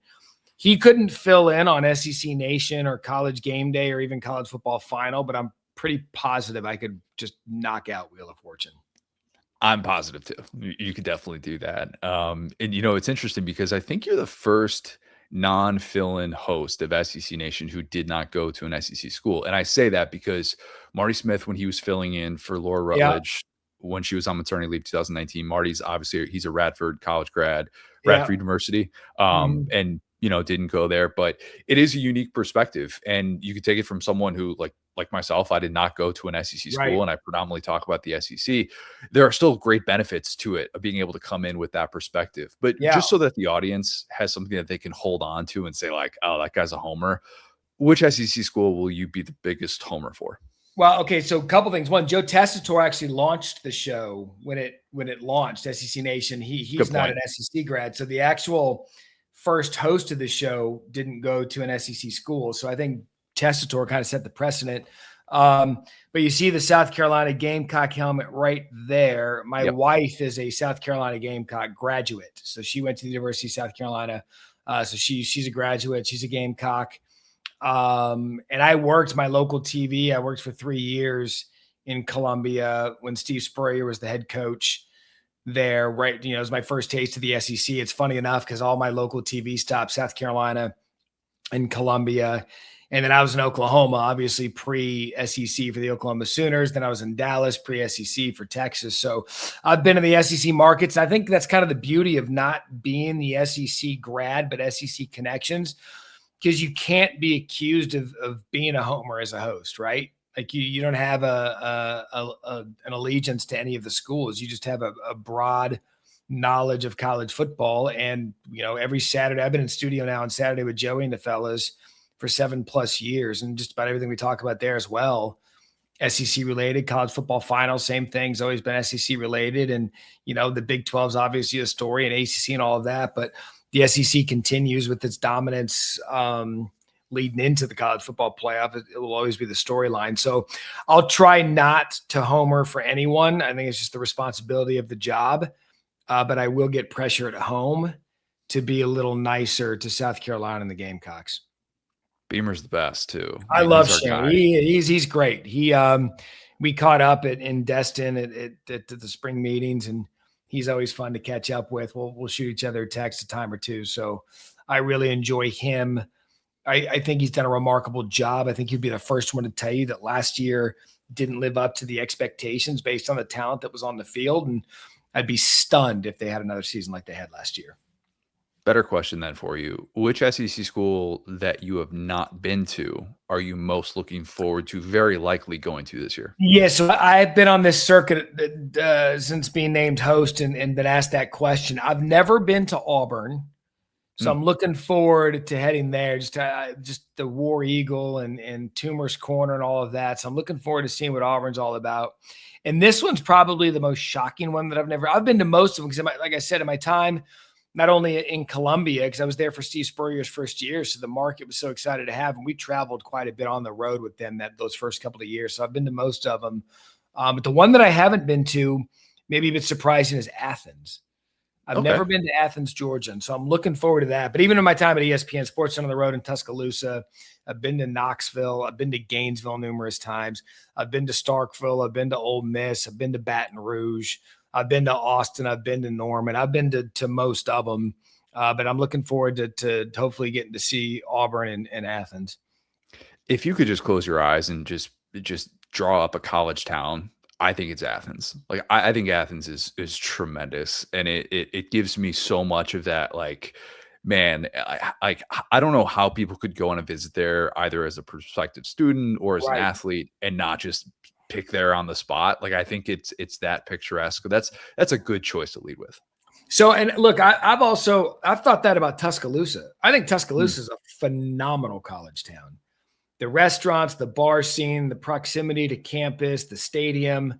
Look, that's one of the great things about this job. 2014 was my first taste of it at ESPN. I was doing SportsCenter on the road. We actually took the show to Tuscaloosa when then number 1 Dak Prescott and Mississippi State traveled on the road to take on number 4 Alabama. And we did the show from there, and we did the show leading into College Game Day. So I had the College Game Day crowd behind me. It was kind of my first sense of what it's all about. And then after that, we would take the show on the road in 15 and 16 to Knoxville and some of these other spots. And I got to do basically the whole SEC tour then. And you really got a sense of how great these towns are. And that's what separates college football from the NFL. You go, and I mean, even the Big Ten, my first job out of college was in Wisconsin. So I used to drive to Madison all the time in those early kickoffs, but there's just something special about these college towns and the connectivity that the university has to the town and the restaurants and the libraries and the bookstores and everything, the coffee shops, the smells, the sights, everything. And that's what makes this job so great is that, every Saturday going through the SEC championship in Atlanta, we'll be able to bring that home to the viewers again. Yeah, in a lot of ways, I mean, you have been everywhere. I mean, you've done so many different things, even though, like you said, you've done the studio thing on Saturdays for so long. But yeah, I mean, your experience, I think, is for ESPN just in general, it has been really, really versatile in the types of shows that you've done. And then you've also, been able to do the Sunday pod with Paul, and that's become a staple of what you do. You've got all these different things, including, golf and TGL that you've been involved in. Take us through the process of hearing that our friend Laura Rutledge was going to be leaving and that this could be something that you could add to your already very loaded workload. Yeah. So look, Laura, she's kind of the perfect example. She did the show for a decade and kind of gave it the legacy that it has now, but also from her perspective, what she's been able to do, she kind of became who she is because of the growth through SEC Nation and doing the sidelines. I mean, I remember talking to her in 2018 when she was here, and she was just here in Bristol in 2018. She was literally here to shadow SportsCenter because she was full-time SEC Network, just in case, we needed someone to fill in. Well, at the time, my co-anchor Elle Duncan was getting ready to go on maternity leave to have her first baby. And I said, hey, let's just have her hop in with me during the week if she's available and get her some reps. That was in 2018. And look what she's doing now. I mean, She's on Monday Night Football. She's the face of NFL Live, a 2-time Emmy Award winner back to back. And so, at some point, she's grown into this star that's become an NFL face, and with always having her SEC roots and college football roots. And so it was one of those things where when, we're getting the Super Bowl this year, which is, as the marquee event in sports. And so to be able to have her kind of sink her teeth into that and do what she's always done. And so the opportunity arose. And, one of the biggest things for me is I had such respect and revered college football final, because it was the show of record for me in college football growing up. I mean, I used to watch Reese, Mark, and Lou every week, my show of record, because, I'd wake up and watch game day. And then, and when I was working in local TV, I would have to go cover the team in the market that day. So I was only focused on one game because it's all my schedule would allow. But then I would come home and watch final. And I thought that was the greatest show ever. And so that's been the hardest part of all of this, is leaving Joey and the guys in studio. Cause I've done that show now, I think for sure 7, maybe 8 years. And leaving that show, which I absolutely love doing, was the hardest part. But I'm also one of those people that believe like growth is good, even if it takes you away from something that you love. And I think that's kind of, not speaking for Laura, she and I are good friends, but I think taking her away from something she loves, which was this show, SEC Nation, to go grow in the NFL. I mean, I think that's just a natural breaking point for everybody. And we do that all the time. We're faced with these decisions all the time. Well, there's this opportunity here. Okay, well, is it better than what I'm doing now? Or is it something that, and you think about these things, but at the end of the day, from doing Sports Center on the road for all those years and being at these SEC campuses, I knew what it was like, and I knew what it was all about.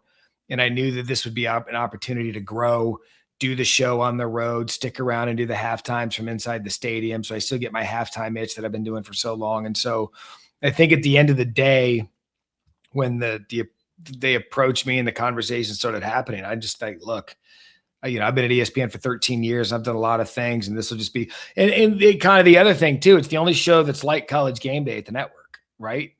There's only one College Game Day, and there will always only be one College Game Day. However, this is kind of the next best thing to it. And I wanted my opportunity to be able to go on the road and continue the legacy that Laura's built, and Maria before her, and then Joe Tess when he launched it.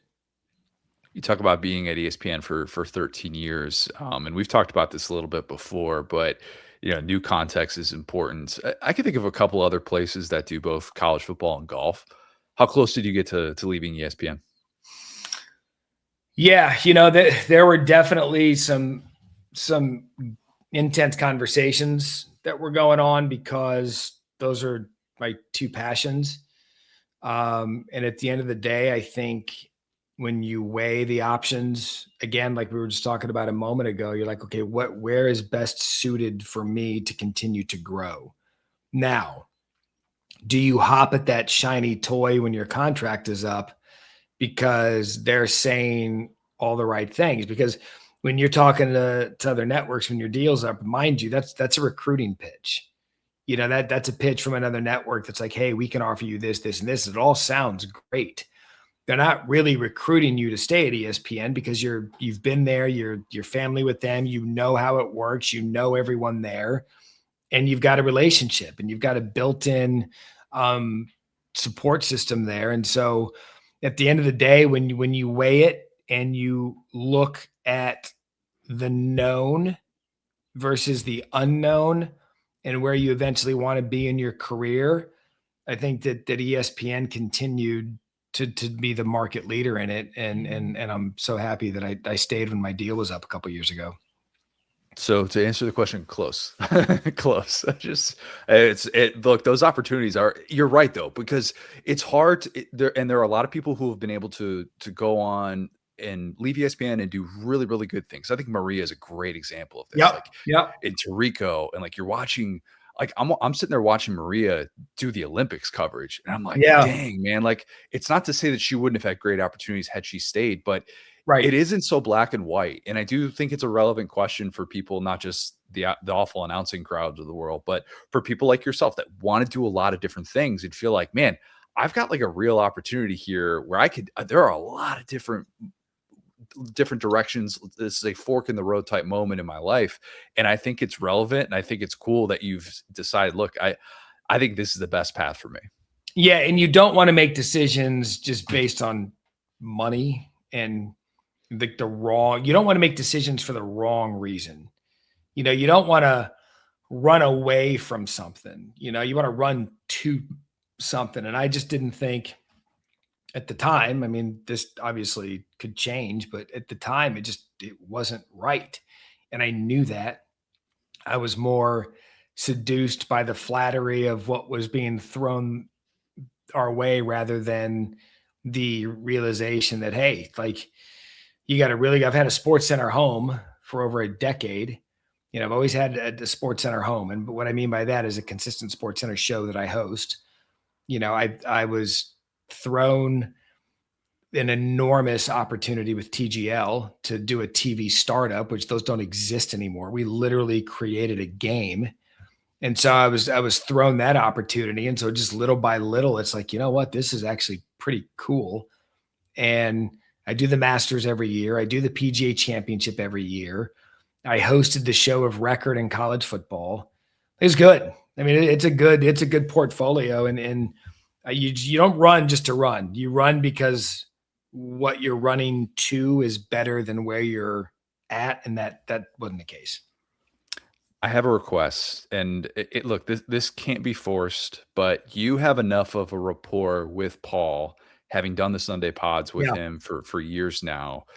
We need a new leave the sides moment. We need, and look, again, that was so organic. And for those who don't know what I'm talking about, the very famous Marty Smith, Marcus Spears, Tim Tebow, Paul Feinbaum, SEC Nation clip, wherein it's 1 minute of pure comic gold. And all you have to do right now is Google leave the sides if you don't know what I'm talking about.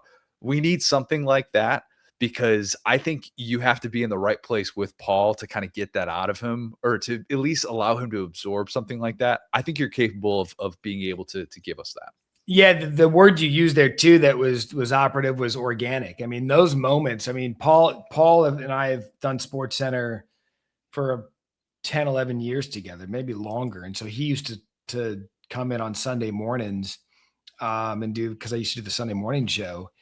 And we would have those organic moments all the time that you didn't know were coming. There was the one where the Mark Richt season at Miami, where they started off, I think 7-0 or something like that. And he put on the turnover chain and declared that the U was back, and he threw it on. He started doing this dance. Well, none of us knew that was coming. But organic TV moments are the best there are. And by the way, it's done and it happens because the people that you're on set with trust everybody, and then that's how that stuff goes down, is like, if there's this comfort with everyone that you're sitting with on set and everyone knows one another and that we all have each other's backs, those moments are going to happen because everybody knows inherently everyone's on the same page and the same team. Let's talk a little ball. This is definitely the first time that we've ever seen an established Arizona State quarterback leave under some kind of weird circumstances, transfer to a new coaching staff at LSU. Never been done before. What are your thoughts on the preseason discussion surrounding Sam Leavitt, and will he be Jaden Daniels 2.0? Yeah, look, I mean, Jaden Daniels 2.0 is interesting because also an Arizona State grad or Arizona State guy that got his. Oh yeah. He is, isn't he? Yeah.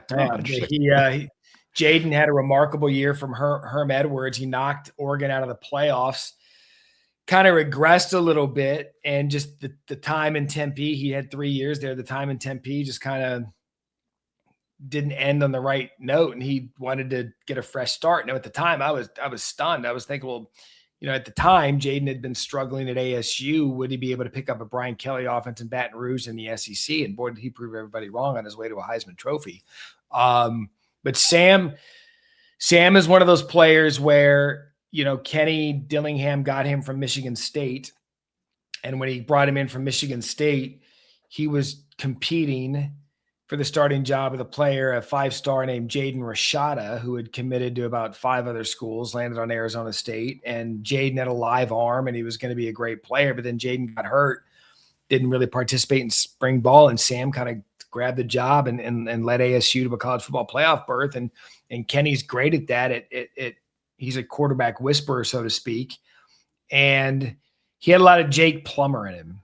And he had a lot of that in him, that special knack for the moment. He had some injuries off the field that I think probably weren't the best timing last year.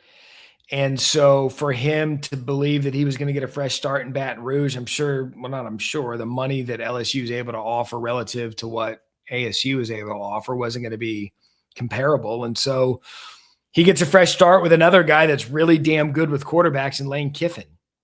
And so from that perspective of going somewhere that fits, I mean, that was a pretty smart choice for him. It is a really smart choice for Lane Kiffin, because I've seen the best of Sam Leavitt, and it's really damn good. And so just because of that, I mean, look, what Lane does with quarterbacks, look no further than Trinidad Chambliss and what he did with him a year ago. I mean, if he taps Sam's potential like Kenny was able to do, I mean, LSU is going to be a hell of a team. They're already loaded. You get Sam playing at his peak. I mean, I look at him at a quarterback-loaded SEC. He's as good as any of them. It is kind of frustrating, I bet, for Arizona State right now to be in this spot where you hit right on the young coach that was seen as a roll of the dice. You got to the college football playoff. You had the marquee quarterback, and still Kenny Dillingham is out here looking for people with deeper pockets to step up and say, like, look, we need more money. Where's our billionaire? Like we need this type of thing to get to that next level. Has Kenny reached out to you being like, Matt, look, I know you're a big J, but you're also big time. Can you help us out? Like, has he been willing to like have those conversations with you, or is that like a line that he's not going to cross with anybody in media? Yeah, no, I don't know. The people connected to the program have reached out about it. Kenny and I have more conversations about the program in general, and about using the ESPN platform to help shine a light on ASU. And he's smart about that. And we talk about players, and I'll call him. And, during the Michigan thing, I was blowing him up during those unfounded Michigan rumors. And he's look, the thing with ASU is there was the playoff year, which was one of the great runs that I think that the ASU grads and will ever experience.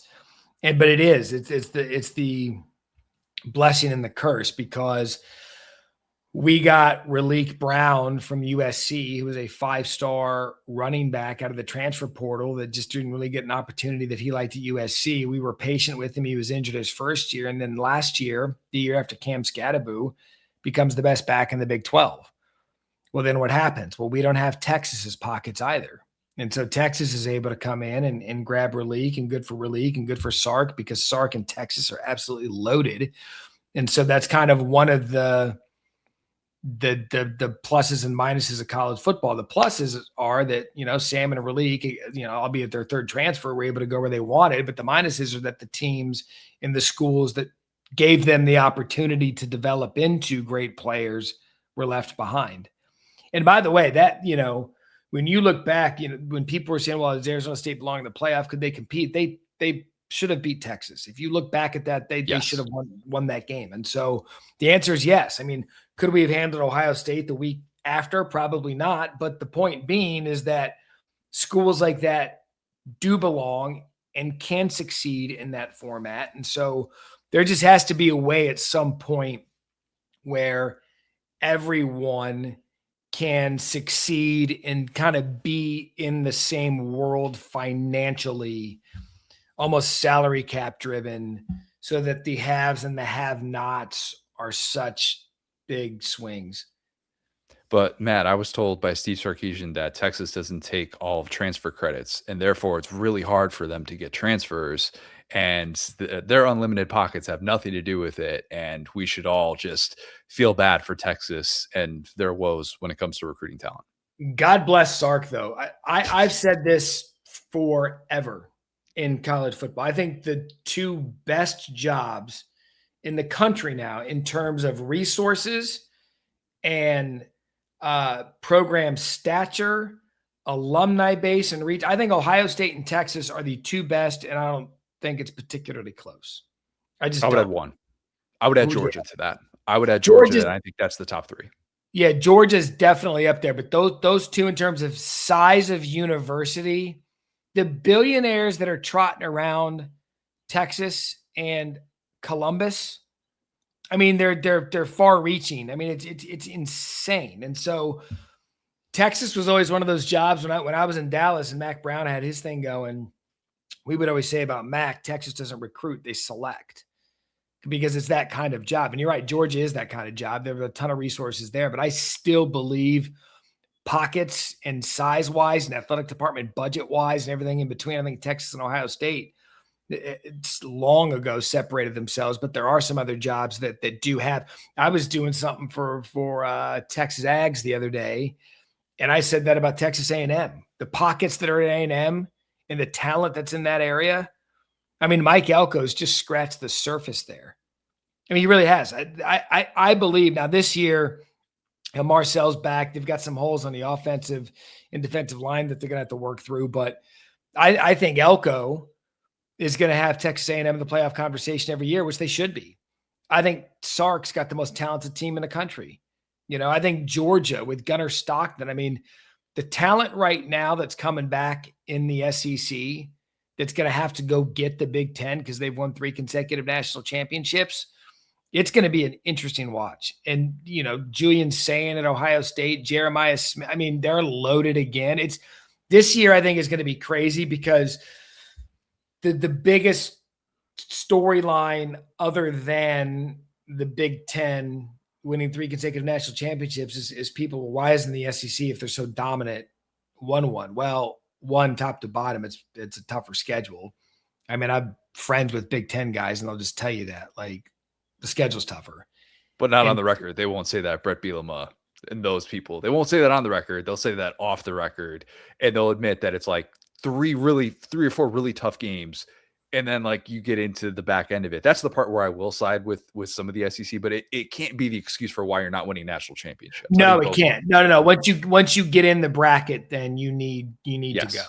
Now, I will say that Texas last year, they went on a run at the end of the year. Now, if they don't schedule Ohio State, right? If they don't schedule Ohio State and they schedule, I don't know, give me a Power 5, and they schedule NC State and they beat NC State, and at that point they're 10-2.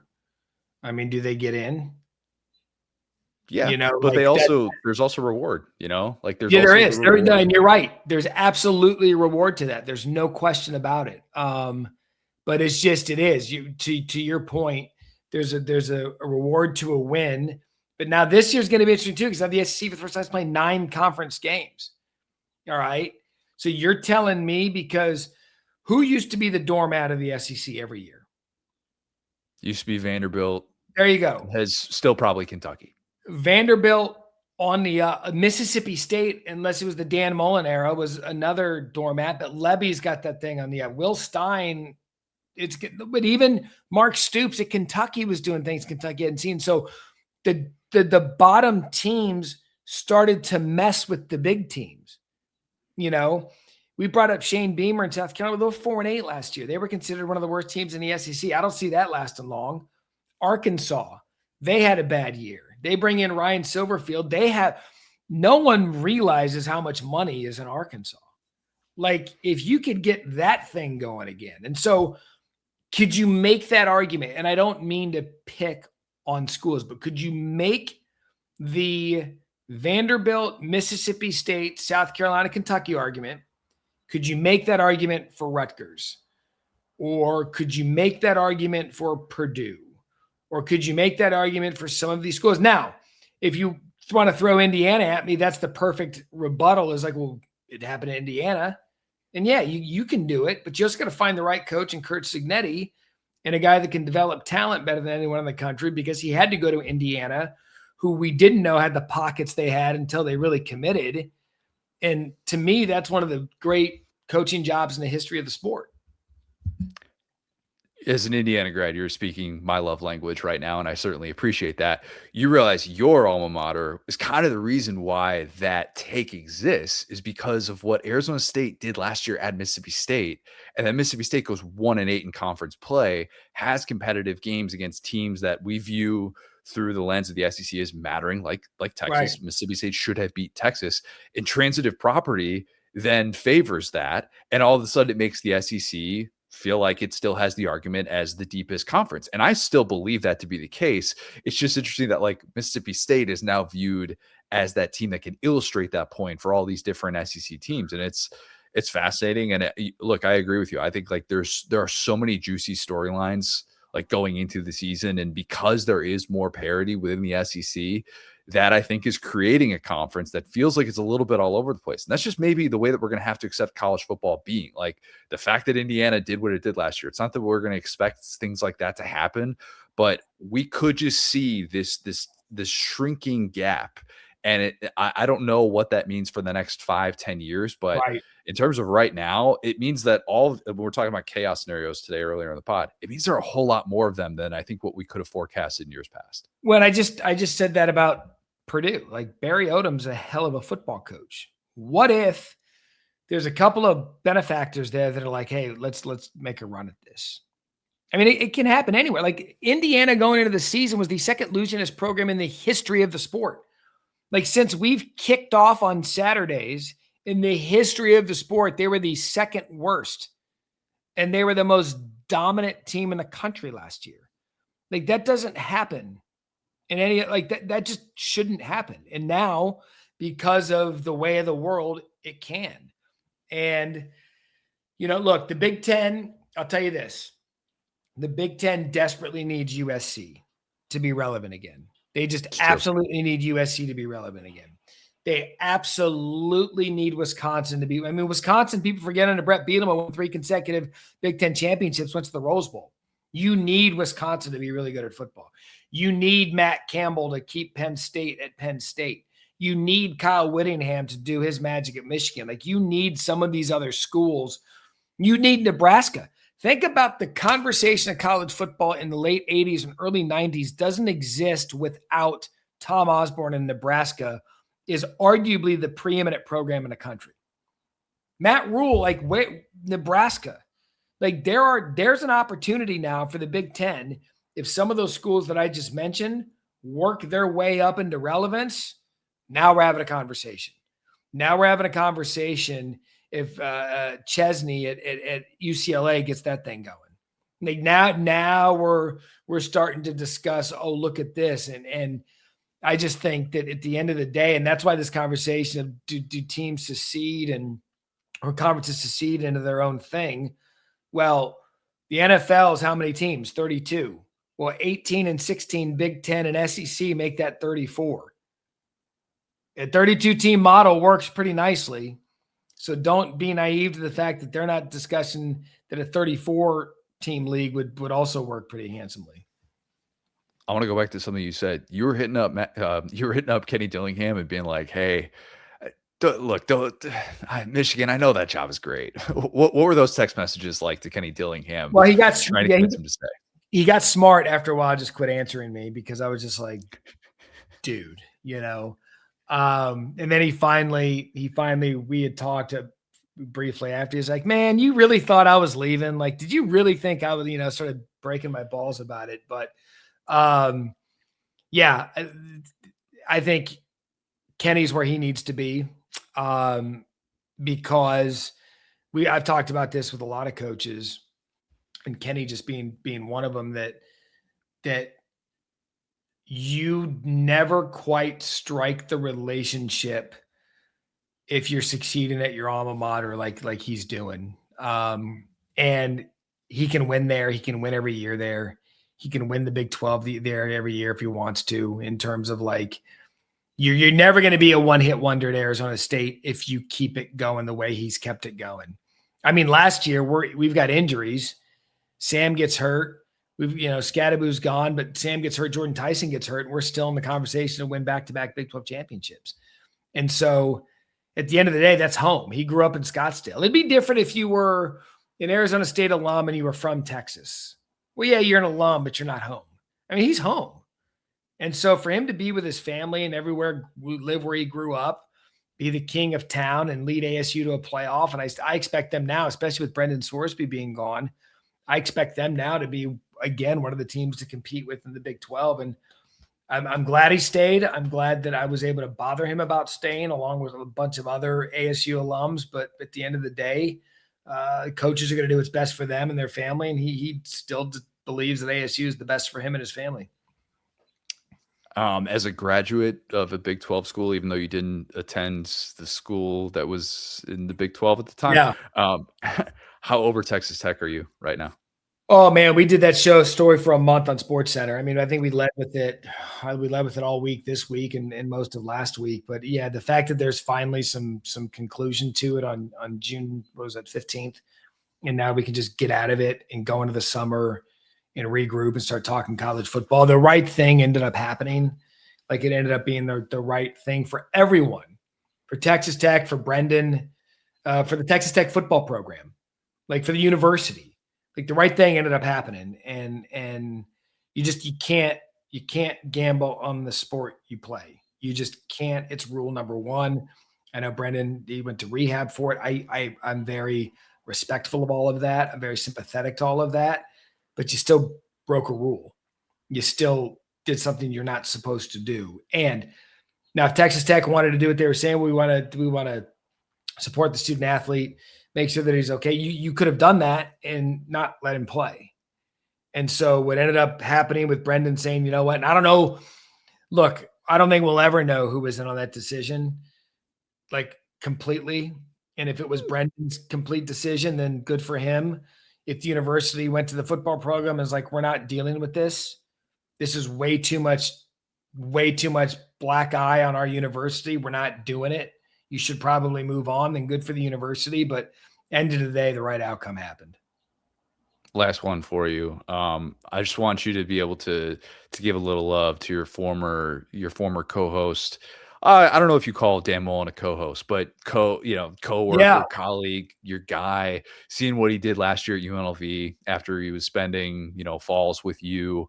Yeah. Well, how satisfying was that to be able to like sit back and watch him and watch him just rack up wins and still be very, very good at this and still have the, kind of this second wind coaching college football? I'm just telling you that if Dan Mullen wants to go to a big time university and win big in a big league again, he's absolutely still one of the best offensive minds in the country. If he wanted to, like, I know he had flirtations from other schools. I know he did. But the thing about Dan that's I love hearing him say it, he's just having fun right now. He's having fun. And for a coach who went through the SEC grinder for so long at Mississippi State, building them, by the way, again, they were ranked number 1 at one point, and then Florida, to be in that cauldron for so long takes a toll on you. And he goes to UNLV. They win double-digit games. They're playing for the conference championship. Their offense was so much fun to watch.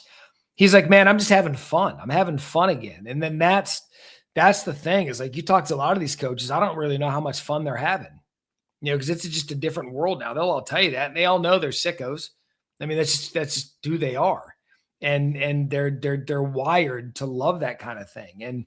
And so to be able to see Dan have fun and be on the sidelines and call ball plays and still get upset at his players, but laugh off an interception from Calandria or whatever and just kind of take to it, it's been fun to watch, because I got him right after the Florida stuff, and so there was a lot there because of this misinterpretation of him not being able to recruit.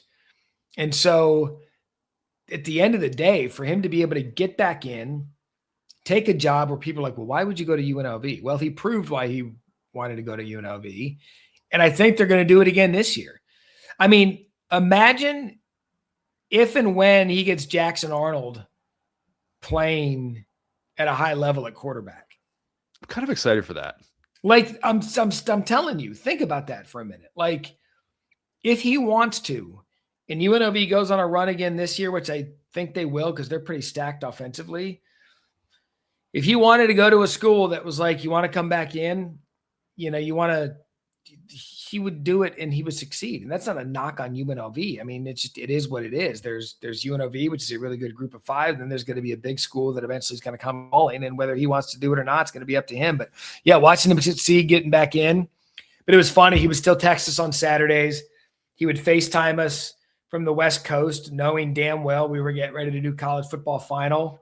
And we're sitting there on set, and he's out there having a post-game beverage, enjoying the UNLV win. I'm like, man, your life got pretty good. We're sitting there getting ready to grind through the A block of college football final, and you're sitting there having a celebratory cocktail. Good for you.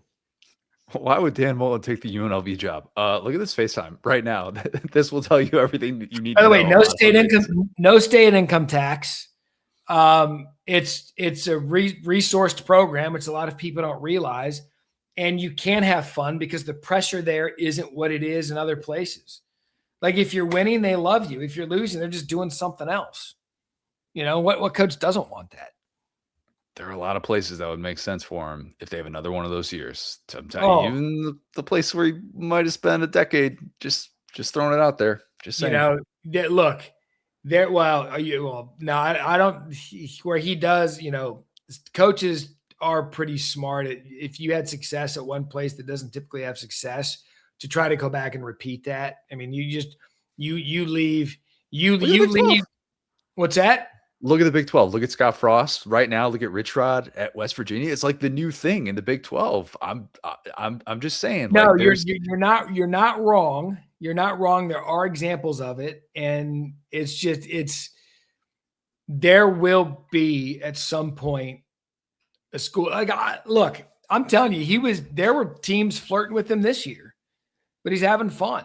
And some of these jobs are like, oh shit, you would have killed it there, So it's fun to see him succeed again. We had a great conversation the other day, and it's good to see him happy again, enjoying coaching football. I thought he was really damn good on TV. He was, but I think he's even better on the sidelines because that offensive mind, like being able to sit next to him for 2 years and call Thursday night football with him and hear him, how he sees a play, breaks down a play, understands a play. I mean, it was basically a master's degree in learning how coaches see things. I got better because of it. And I think he got better because we would make fun of him, and I would specifically make fun of him. But like, dude, this is when he was working at TV. I'm like, man, if you get back in, just relax a little bit more. Quit being so paranoid. You coaches are so paranoid about everything. And he was just, no, we're not. I'm like, yeah, you just relax, So I don't think he would publicly admit it, but I know that maybe he listened to his media friends a little bit more this time around. It's why I wish Gus Malzahn had taken a few years off and just done media and just kind of reset and then have this second wind. And instead, I think he got burnt out, and I think he would have really benefited from kind of following the Dan Mullen path. And, I'm excited to see where this next chapter goes. Excited to see where your next chapter goes too. I appreciate that, man. Yeah, it is good for them to get out because, again, you're in that burner for so long that, and any coach will tell you this, won't tell you this rather. That I believe that if you're in a high pressure job and it doesn't work out and you have to go and you immediately go somewhere else, I don't think it's going to work out because I don't think you've given yourself the time to have closure on why it didn't work out at your big time job. Agreed. Like, for Dan to get out for 2.5 years, to just get out and self-scout and figure out and let the sting and the hurt of that's just natural for anything, for anyone. But if you go from a pressure cooker, if you go, I'm thinking Kevin Sumlin, if someone goes from Texas A&M where he was the chosen one for a while, didn't work out at the end and goes right to Arizona. You never get that time back to regroup of why it didn't work. And so I'm with you on Gus. He's still a great offensive mind. I'd still love him to have him do media. Maybe very, very soon. Could be joining you. Could be coming to an SEC Nation set. I'm sure you guys will have many of those great guests that are going to be just all over campuses and whatnot. And I look forward to being able to watch you guys. I know you guys have a lot of fun with that show. It's going to be great to see on the desk there. Everyone check out Matt on SEC Nation. Seemingly every other ESPN show. Is there any other ESPN show that we didn't? We got TGL, we got Sports Center, we got college football. No more Thursday night stuff. So no, I'm doing Thursday. No, I'm doing Thursdays again. Wait, you're still doing Thursday stuff? I'm still calling Thursday night college football. Oh my gosh. I can't give you any more secrets to the Thursday night college football setup, but I will be calling Thursdays again this fall. Okay, so just turn on your TV and you will see Matt this fall. That's usually a safe bet. Matt, thanks again, man. We'll do it again soon. Connor, yep. All right, well, let's close with some lad of the week. Mind if I start? Go ahead, man. I don't really start lad of the week, do I? Come to think of it, I always defer.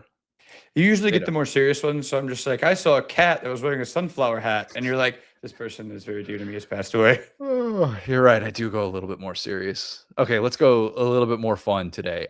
Just all of the Knicks, and I say that as someone who grew up hating the Knicks, absolutely hating them. I got this book, Blood in the Garden, which is a great read on the '90s Knicks. I've read it 3 times. Hold on a sec. It is. I'm gonna show it to the people. No free shout outs, but this is worth it. Chris Herring did the Lord's work on this. It was everything you would hope for if you experience like 90s NBA. And I have read that book cover to cover, thinking to myself, the Knicks will never win an NBA championship, and I will laugh at their fans. I went to college with a lot of New Yorkers who root for the Knicks and stuff like that. And so you'd always have fun at their expense and be like, hey guys, remember when you freaked out for Linsanity? Remember when you thought Carmelo was going to bring you a championship? And I would always just be that guy. Okay. But this team was so fun to root for. And I'm not going to pretend like I rooted for them, but just so fun to watch as somebody that did not have a dog in the fight.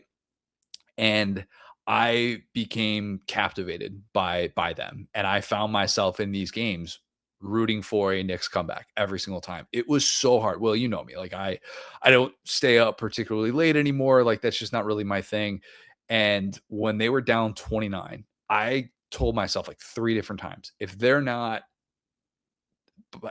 within 15 at this point, then I'm going to bed. If they're not within and I couldn't talk myself into going to bed. Like that is how good they were during this run. And it was awesome to watch. I miss watching the finals already. I've told this before on these airwaves, so apologies for repeating myself.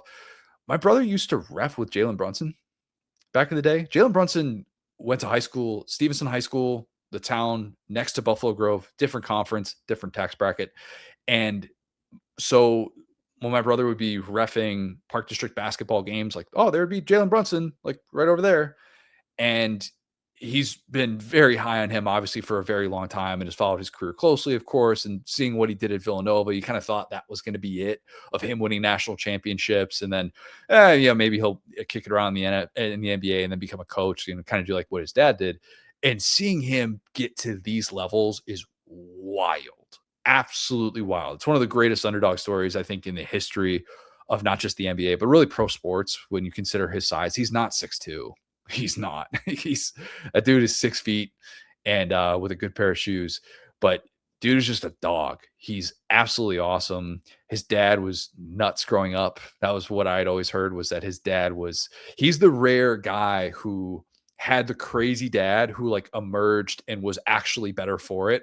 Like he is the guy that took all of that hard coaching and just became the best possible version of himself. And his dad deserves obviously a lot of credit for the job that he did raising him, coaching him up and all those different things. But yeah, Jalen, the crazy dad story. It's like either you get a documentary or you're in therapy. I mean, probably both. The Mrnovich. Yeah, the Mrnovich. I mean, you get, like the Williams sisters, like Josh Verstappen, Max's dad. Like, if you want to be a crazy dad, make sure that your kid is actually an athlete, because it's just awkward Thanksgivings if they're not a millionaire, Right. And he is that dude. And then watching OG Anunoby, I mean, an OG from Indiana. Come on. We've been OG fans for more than a decade now, and seeing him finally stay healthy, the tip in was just an all-time NBA Finals play. He's Indiana's best NBA player since Isaiah Thomas, which is kind of crazy to think about. Think about that. Yeah, I mean, Eric Gordon, Victor Oladipo is the competition. I would take OG's career over both of them. I really miss Indiana Oladipo, man. He was something special. He really, but you're kind of right though. Like that was only a couple of years where he was really like that. And I mean, at this point, OG's got staying power. It does, definitely does. So yeah, I mean, I found myself rooting for the Knicks. It's an interesting thing though. How many times in your life as a fan can you do a 180 on a team that you hated? Now, it helps probably my case personally that the Bulls are so irrelevant that it's not like it's some rivalry or anything like that. It's 30 years removed from me hating John Starks more than any other person. But here I was watching these games as a grown adult, seeing John Starks in the crowd at all of these games and feeling like, oh, I'm glad that guy's getting that moment. When if you had asked 6-year-old Connor what he thought of John Starks, he would have had some probably not so kind words.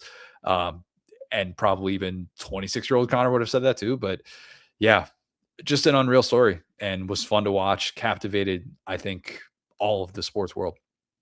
Yeah, as a small market sympathizer, right? Saints, Pelicans. It's very hard for me to like big market teams, so I'll just be happy for Clyde Frazier.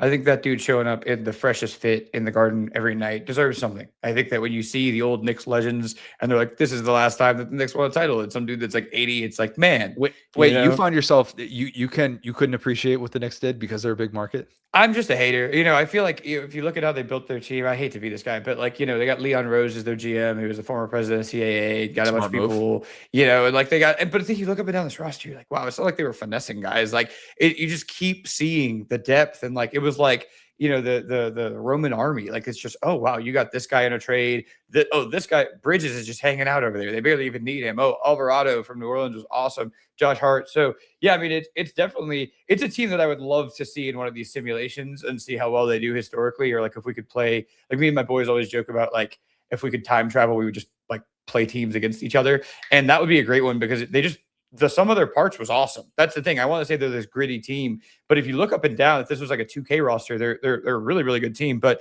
yeah, I think, having all the famous fans shutting down the block, keeping out the working class fans is not great. The celebrities with the puns on their shirts, not a fan. But I think ultimately people care.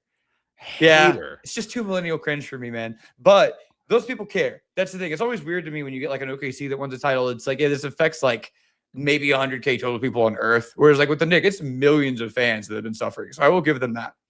33 years, long time.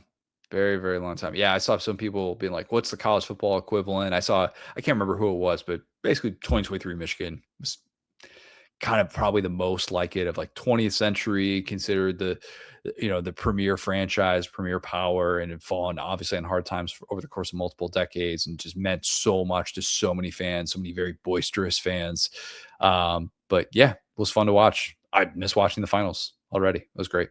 Yeah, I'd say the NBA is back, right? I feel like we had a couple of snoozer seasons where guys were getting hurt, and it was like, okay, Halliburton, that guy was awesome. I gave an apology on him. I thought that his last second, heroics wouldn't translate, but he just kept doing it. So that kind of got me back in. I was watching a little bit here and there, but this like Spurs, Thunder, like Western Conference final, that was like, months and years, coming, and the Chet rivalry was really cool. And then I believe I saw the Spurs blew the largest, third largest, and fifth largest finals lead in history in the same week, which is really impressive. I think you got to look at your coach there at a certain point. De'Aaron Fox is just, wow. I don't know how that happened, but yeah, amazing job by the Knicks. Yeah, De'Aaron Fox. Yeesh. That's all I'll say on that. All right, what you got? See, that's why Indiana's better than Kentucky. You get that blue blood coaching right there when you want to make the big play. Anyway, so back to it. I would say Lionel Messi and the Team USA World Cup team. Who? Never heard of him. Never heard of Messi, man. I saw a stat that Messi has more international goals past year 35 than Ronaldo has in his career. It's actually pretty nuts to see the level of dominance. And I've seen this, watching a lot of F1. The European standard of an athlete is so different from what it is in America. Like, you see an athlete in America and you're like, oh, that's LeBron James. Oh, that's Myles Garrett. Oh, that's, even like a Tom Brady is 6'5". Like, oh, Tom Brady, he was so slept on, he's 6'5". If you walked around, you notice him. These guys that are like playing soccer, it is so fast twitch, and they just look like regular dudes until they don't. And I think the greatness of like Messi and the wizardry, like we've talked before about guys that are suspect of having the force. I talked about like Greg Maddux, and like Messi's right there where like he's just able to move the ball with his mind. And it's so crazy to see these world-class athletes like we talked about go to Auburn, Alabama, and go across the Southeast specifically and across America. And also, again, actually feeling like we have a little bit of a shot to make some noise here in the World Cup with the Team USA kind of throwing out the country club mentality, getting some dogs in there, getting a young generation of guys that want to fight and claw. And it's just been it's been my favorite World Cup almost already. And I'm excited to see kind of whatever happens. I don't feel like there's really a villain so far. There probably will be by the end. That's the way that usually works. Maybe the U.S. is going to be the villain in all this. Look, you got to be relevant to be a villain. It's been a long time. It's been a long time since the U.S. has been worthy of that sort of title, but who knows? Yeah, coming out the way that they did, seeing how many people were going, that's the best I've ever seen a U.S. men's national team play. You're like, oh, okay, that actually changes things. But yeah, it's a very long tournament. We'll see. Obviously, I'm going to be more locked in. I can't get truly locked in during pool play.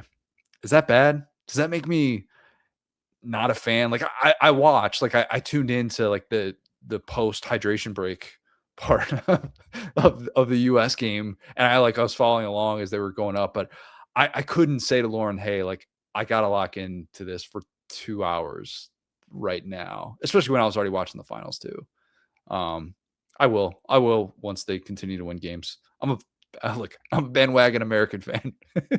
Same here, honestly. There's some things we have to anyway. No, but point being, like, no, I'm with you. I think that it's kind of like the beginning of March Madness, where sometimes you'll just get like 4 NBA guys versus like some math teachers, and it's just kind of funny. Georgia was in a game like that this year, weren't they? Anyways, so point being, like, I think I think that's kind of the beauty of it, is that sometimes it's national anthem, the kids are walking out, it's so beautiful. It's like, one of these guys one of these teams has like Holland, or one of these teams has like Messi, and the other team just does it. And I think that part of it's funny, and like panning to the fans who are like, wow, we went all the way out here to watch our team get smoked. But yeah, I think we're gonna have some high level games here, and like field quality has not been an issue so far. So fingers crossed there. How about that? Playing on grass. A lot of football players are going, hey, could we do that? That sounds fun. That'd be great. All right. Dome hatred. Wow. I know, right? Wanted to promote one thing that we're doing. Also, by the way, email us, theogkickoff@gmail.com. Would love to get your responses on this show, on chaos scenarios that you see unfolding. Caffeine, of course, lead with your caffeine intake, please. We are doing a new show, and it's got a name that I promise I didn't come up with, but it is the Conor O'Gara Show here with the next round. It is a really cool thing that we're doing every Friday morning. We're going to do this through the season, about 35 minutes. We're going to go live. It's going to be 9 Eastern, 8 Central. Again, that's in the morning. And it's going to be rotating crew of TNR guys. So we're going to talk about stuff that we mentioned here. We're going to get some of their takes on some of the things that we brought up. And then we're going to get into a lot of other things and kind of be a little bit off the rails at different points. I'm sure we had Lance on, and within first 10 minutes, we had him sharing never been told before stories about life-changing experiences that both of us had with the law. I had told one of those stories before. Lance had not. And for somebody that's been in radio for like 25, 30 years, that's saying something. So great stuff. The Conor O'Gara Show. I promise I didn't come up with the name, but please listen to it on Friday morning. You're just getting into work or something like that, you're trying to lock in for the day, have us on in the background with whatever you're doing. Comments. If you're not subscribed already to the next round, you should go ahead and do that. Please listen. Subscribe to the OG Kickoff as well, and go follow us on all forms of social media. Please do that for us. It would really help us out. Leave us a 5-star review, by the way. We love getting 5-star reviews. That's always great. Follow us on Twitter @CJO'Gara. Go So Hard. Thanks, guys. Talk soon.